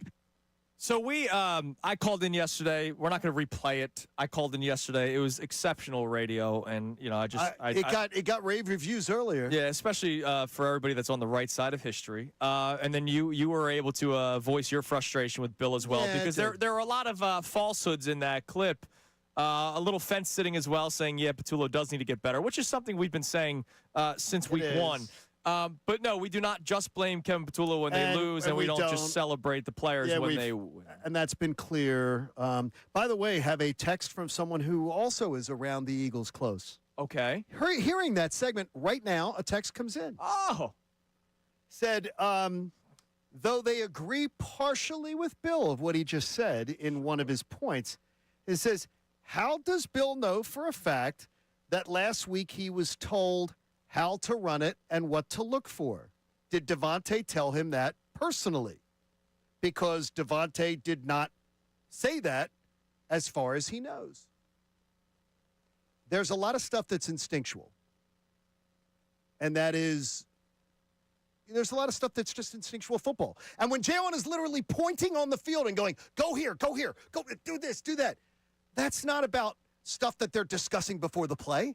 That's in the play, and that's instinct of just football players going, here, in the play is broken down, go do this. What was the number you gave me off air? 70%? I think 70% of the NFL Live yesterday saying is, and that's Dan Orlovsky, talking about like 70% of the passing yards on plays that were like jailbreak broke. I think the term was jailbreak broken down.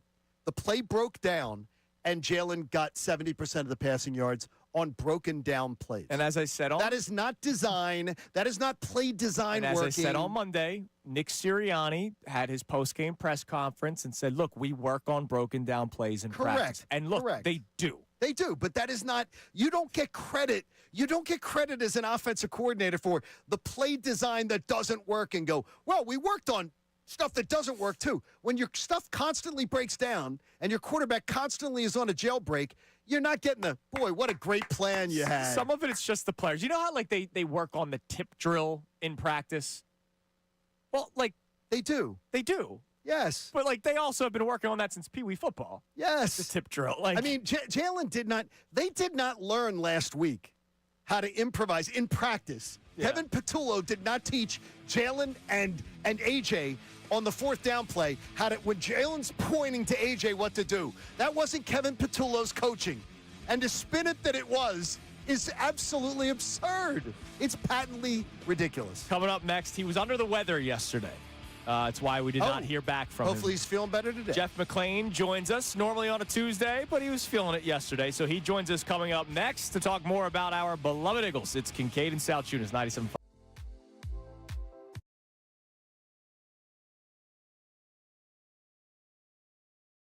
Sixers officially open their season tonight. They'll take on the Celtics up in Boston, and Joel Embiid will be on the floor. He is good to go for Game 1, does not have an injury designation, so that's good news for him. Paul George, Trendon Watford, and Jared McCain are out. Tip-off is at 7:30, and you can hear that game live right here on the Fanatic.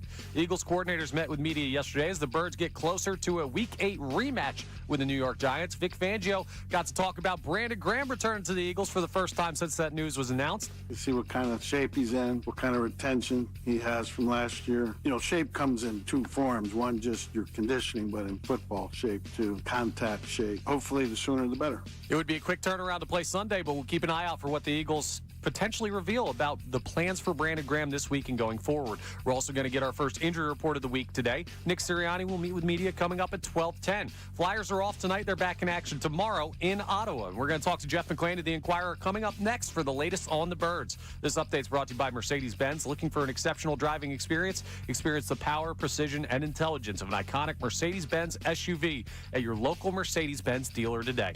I'm Connor Thomas on your home for the Sixers, Flyers, and Union. 97.5 The Fanatic and 97.5 The Fanatic.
Salciunas, 97.5 The Fanatic. Good to know. Found out during the commercial break that Ray Dunn has joined the right side of history, the right side of the war here with Team Kincade Salciunas. I wonder where Johnny Marks is at. We'll find that out. But joining us now. He has Switzerland written all over him. On the Comcast Business Hotline. Every day in business is a big day. Let Comcast Business help you move forward with what's next. Does just such a great job for the Inquirer. Experience the new look of Inquirer Sports, where fans can read, watch, and listen to their favorite reporters and columnists. Go to inquirer.com/sports. Has been doing a great job for years covering the Philadelphia Eagles. Our man Jeff McClain joins us. Jeff, how you doing, brother? Good morning.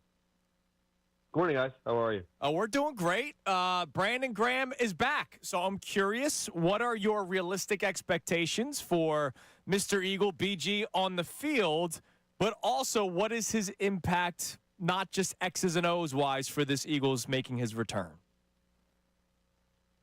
Yeah, I think it's going to probably take a few weeks before we see him out there.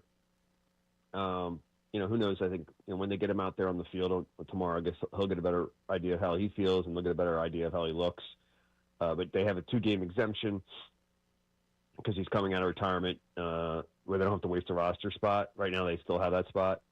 Maybe they'll leave it open until they find out whether he can play this week or not. But you have the bye coming up, so it sort of makes sense to wait till the Packers game. And I think he said as much on his podcast. In terms of like what he contributed on the field, I don't think it's going to be much more than what he did last year when he was in there. His snaps did increase last year when they realized they needed him more before the tricep injury, but it's going to take time, right? So 10 snaps early on, 12, whatever, depends upon how many snaps are in there during the game, maybe amp them up a little bit. But once Nolan Smith comes back, you have Jelix Hunt, 2 young guys that were the projected starters. I imagine they'll still remain that way, but a lot of it's going to be dependent upon Azeez Ojulari when he gets back and what else they do at that position, because I'm not sure Howie Roseman is necessarily done. And then the other question you asked was about what he brings in the locker room. And, I mean, it's obvious, what he's always brought. And I wrote this upon his retirement. His greatest legacy may be that as an ideal coworker and teammate, and what he brought to the organization in that regard. And it was just this energy, this infectious positivity, the way he coached up guys as he got older, but even when he was younger, when they needed that energy in practice, a lot of times it was BG who brought it. He had this kind of thing at one point during the run to the Super Bowl in 2017, and I think he did it with Malcolm Jenkins. It was like, okay, who could be first to the ball in between plays, and just that hustle kind of just filters down to the rest of the unit when you see one of your top guys doing that. And that's just part of it.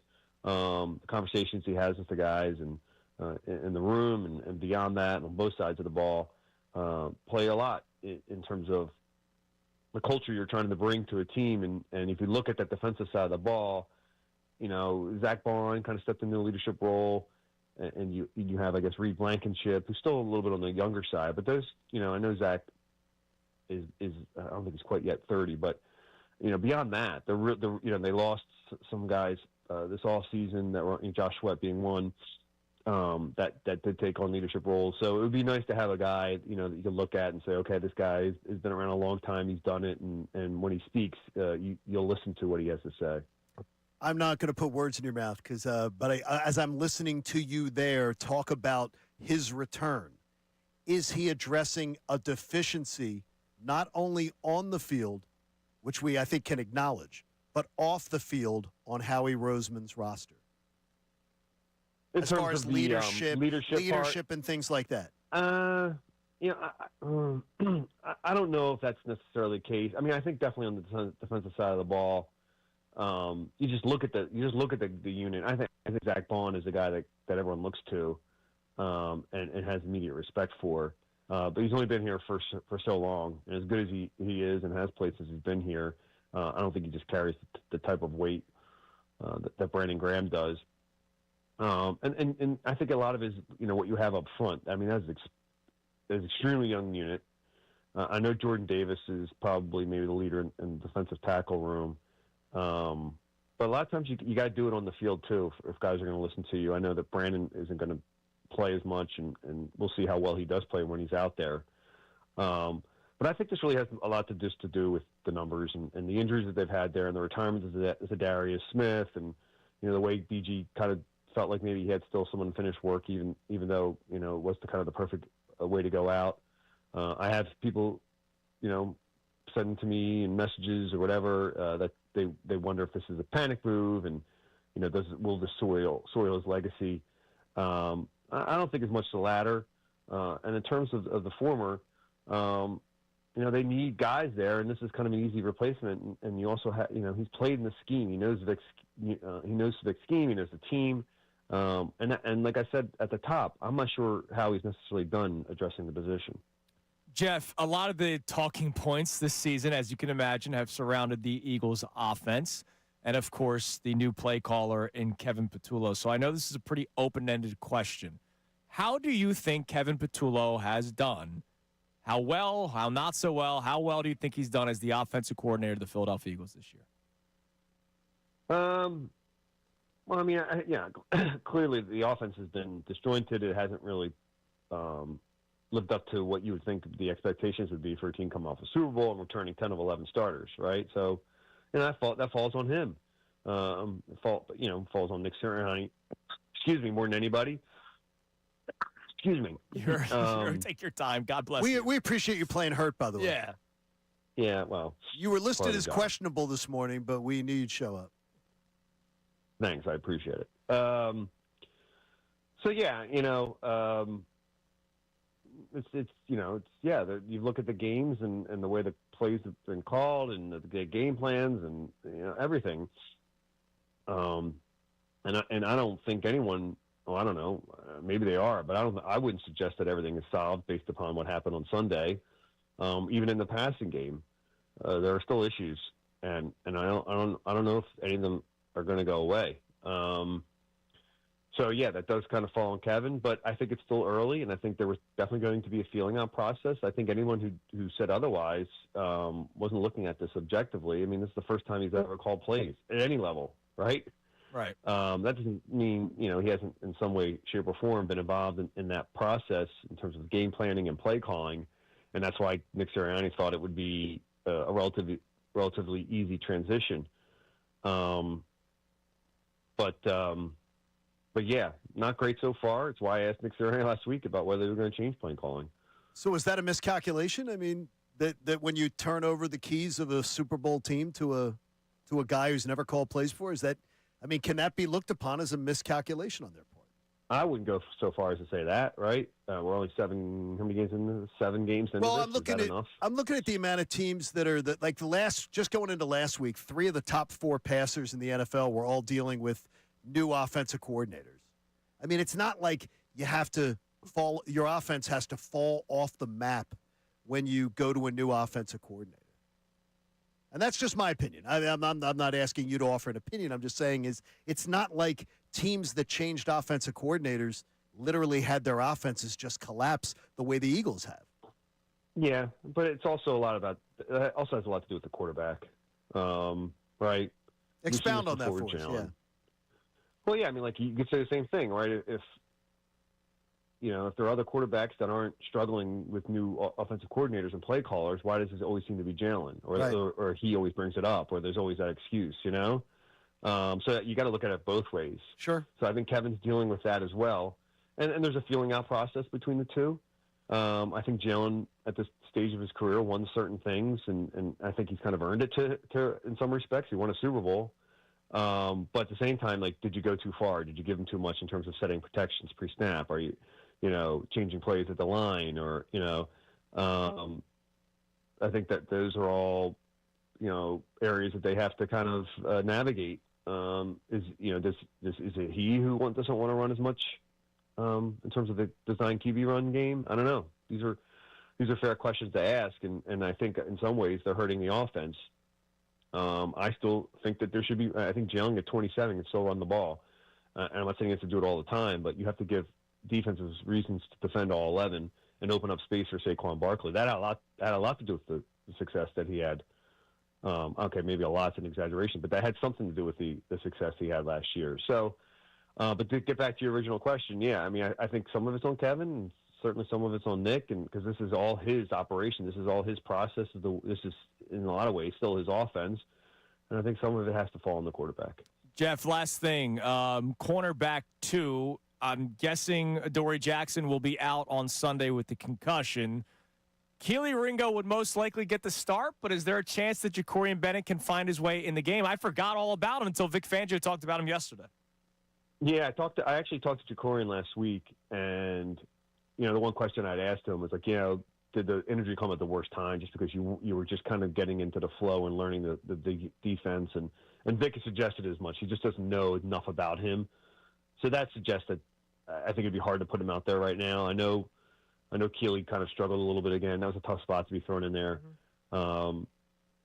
It seems like it's just back and forth at that spot. In a lot of respects, it has been. But I think it'll probably have to be Keely again.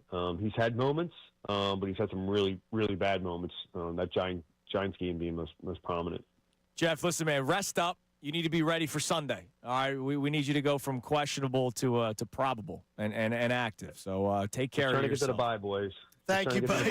I think you and a lot of players on that team, man. Thanks you, buddy. Thanks as always. We'll talk to you next week. See you on Sunday. All right, guys. Talk to you. There is Jeff McClain on the Comcast Business Hotline. All right, coming up next. Little different twist.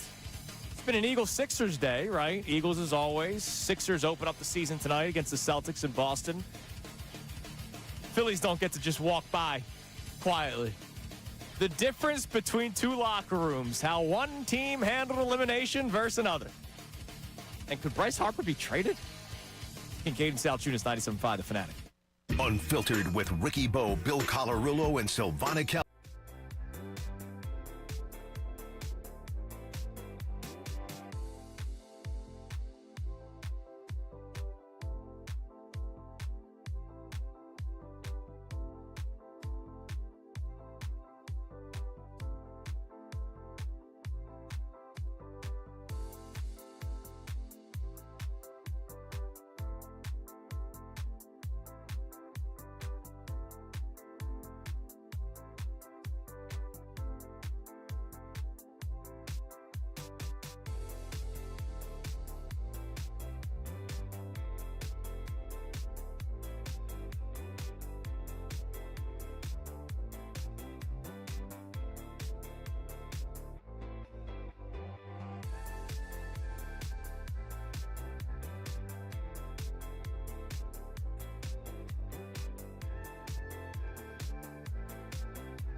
reward. All right. Earlier, I asked somebody to just rip an EAGLES for me because it's been a roller coaster of a ride this season.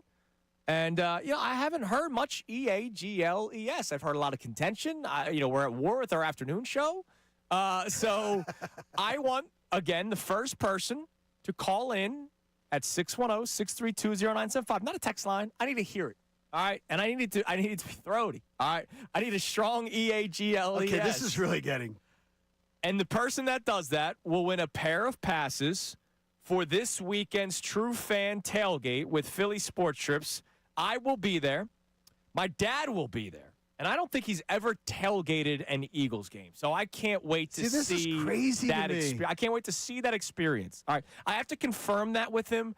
But the one Eagles game that I took him to, not where he took me as a kid, that I took him to was last year with tailgate that day? I had the pregame show. Oh, you had the pregame show. So he hung out and watched the pregame show, right? Yeah, like 30 minutes before it was over. So he's never done the let me show up. Oh, it's going to be awesome. And let me, you guys are going to have such a great time. So the first person to give me an EAGLES at 610-632-0975 will win a pair of passes for the True Fan Tailgate before the Birds take on the G-Men Sunday, October 26th. Philly Sports Trips is bringing you the same incredible tailgate and travel experiences that you've loved for years here on 97.5 The Fanatic. All-inclusive food and drinks, live entertainment, appearances from special guests and former players, and, of course, it's at home.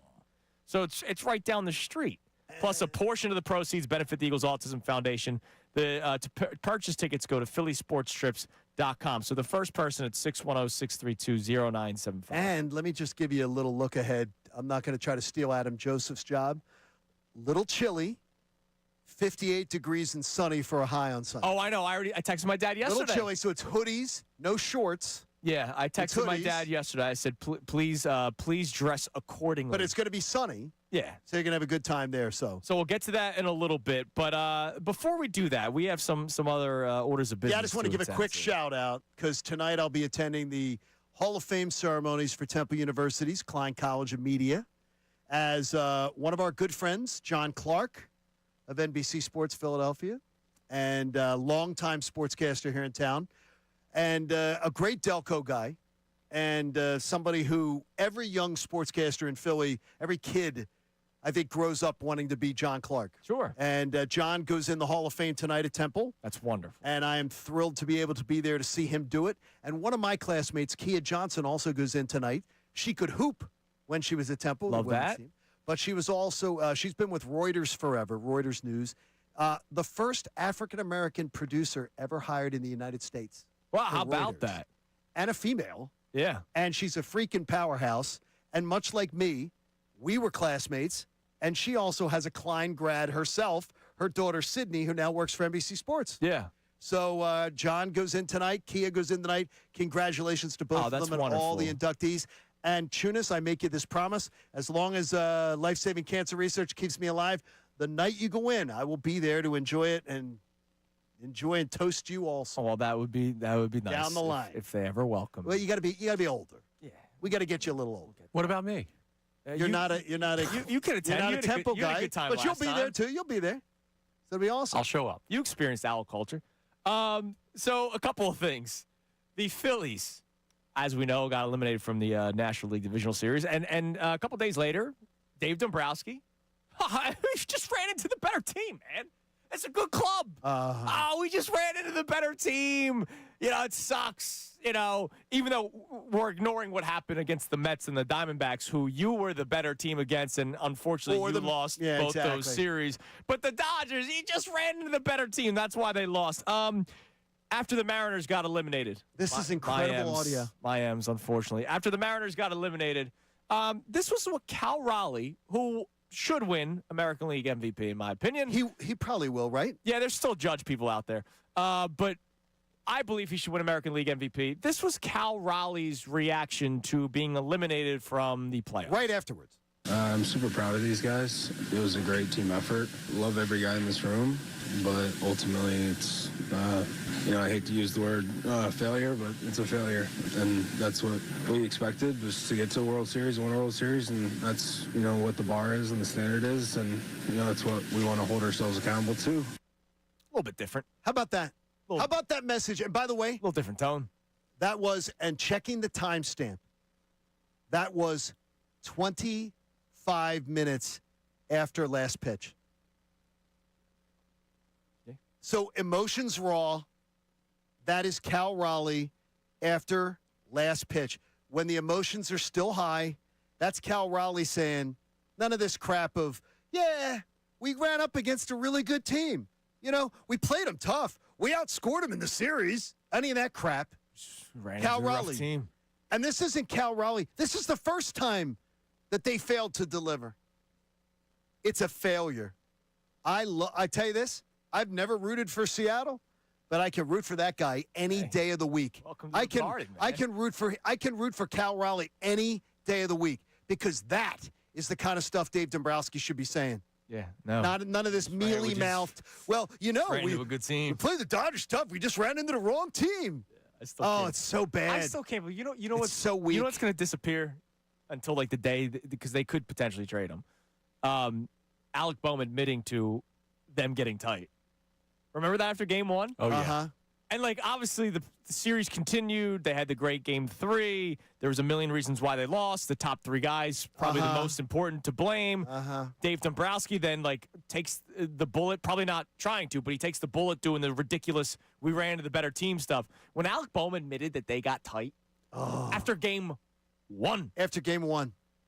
That kind of just disappeared. And then Nick Castellanos mentioning how difficult it is to play in Citizens Bank Park. Yeah, there we go. Could Bryce Harper be traded? We get to that in a minute, but I need to hear it. Let's go to Chris in Havertown. Chris, do you want to hang out with me on Sunday? What's up? Absolutely, my brother. Hey,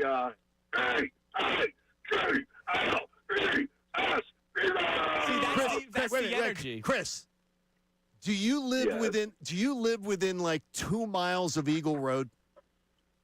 Yeah. I swear to you, I can hear it. I can hear it. I can hear it. You probably hear heard it at St. Dennis, brother. I tell you, my dad heard that over at St. Dennis. All right, I swear Chris, to you. we're going to put you on hold, and I'll see you on Sunday. That's what I need. I need that energy. All right, it's been a weird year with the Eagles, and the Eagles got their teeth kicked in by the Giants on a Thursday night just 2 weeks ago. So I need Sunday to be. I need to be different, dude. Oh, I think it's going to be Thunderdome. I needed to going into the bye feeling sky high with the Philadelphia Eagles. I need that. I think it's going to be Thunderdome. So again, if you're not one of the winners, all right, we are giving away another pair tomorrow and 2 pairs on Friday. But I will say this, if you're looking for a great place to hang out before the Eagles game, before the Birds take on the Giants, whether it's before you walk into the stadium or if you're just going to the game somewhere else, or maybe you're going to go to another tailgate to watch because people have the big screens on the RVs now. Sure. PhillySportsTrips.com. It's an all-inclusive, alcohol, food, you name it. It's unreal. And part of your proceeds, if you buy the ticket, if you're not one of our lucky winners, if you buy the ticket, it goes to the Eagles Autism Foundation, which is a tremendous thing that the Eagles do. All right, another thing. Now, the reason why I'm saving this at the end is because I don't see it happening at all. I really don't. Between the no-trade clause and I just don't see it happening. But who was this? Was this Joel Sherman? Yes. All right, Joel Sherman, Fox, right? Is he still a Fox? No, he's a writer, but he does stuff with TV, too. Anyways, Joel Sherman threw this out there about Bryce Harper. Clearly, Dombrowski's comments, Dombrowski's been around way too long to have said that without having some meaning behind it. That's what I thought, too. I continue to wonder if the meaning is the player is unhappy with his contract, and this was a kind of side glance back at, I could take some shots here, too, if you'd like me to do that. Why don't we both settle down? I mean, I don't know. Like, I that's pure speculation. Would I be 100% shocked if Bryce Harper got traded this offseason? No. I would be 100% shocked. I think you're crazy to say 100%. I'd be 1,000%. Yeah, I'd be shocked. You're not asking me if I want to do it. I would be shocked if it happened. Do you believe what Joel Sherman just said? Do you believe that exists? Because I'm going to tell you right now, more than one person in the know has told me that it annoyed the hell out of the Phillies. Sure. When Harper was trying to renegotiate his contract 2 different off seasons when he had so many more years to go on it. That it annoyed, there were people in the Phillies organization, so I would imagine Dave Dombrowski probably was one of them, that were annoyed like hell that was going on. And then the answer was, hell no. Okay. Are you kidding me? So Are you kidding I'll me? just throw this out there. So Christian, With 9 years left on your deal, 8 years Yeah, left on your deal, you want to renegotiate? Are you kidding me? Christian Red used to write for the New York Daily News and now has their own sort of Substack outlet. You subscribe to it, whatever. Okay. Scott Boras responded.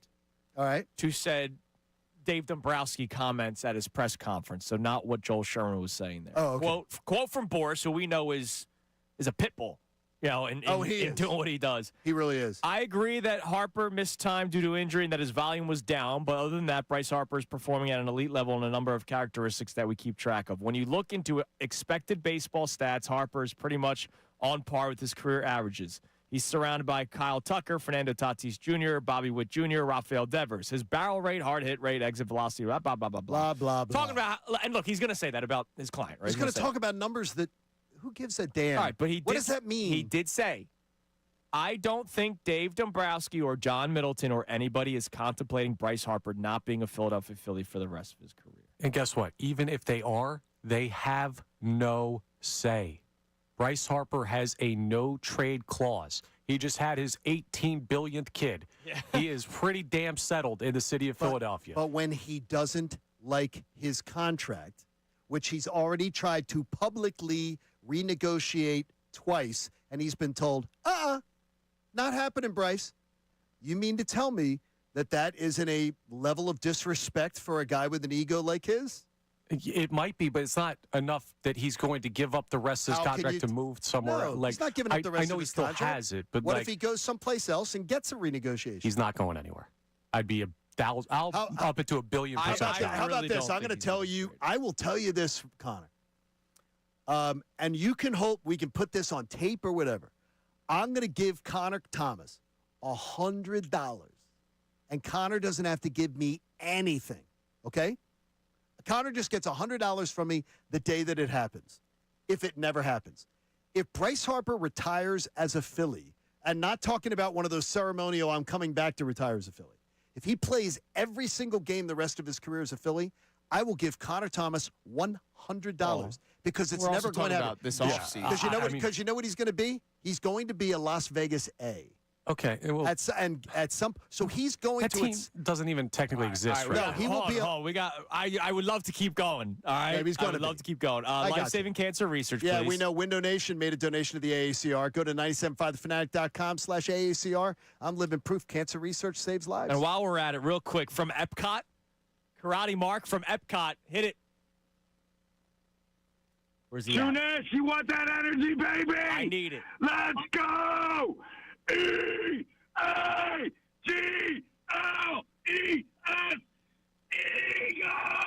You never go to Epcot. You're the man, Karate Mark. I'm Thank sure you. Mickey Mouse is losing his mind. That's our guy. He never goes to Epcot. Everybody have a great rest of your day. Middays with Mark comes right next. We'll be back at it tomorrow morning, 2 hours with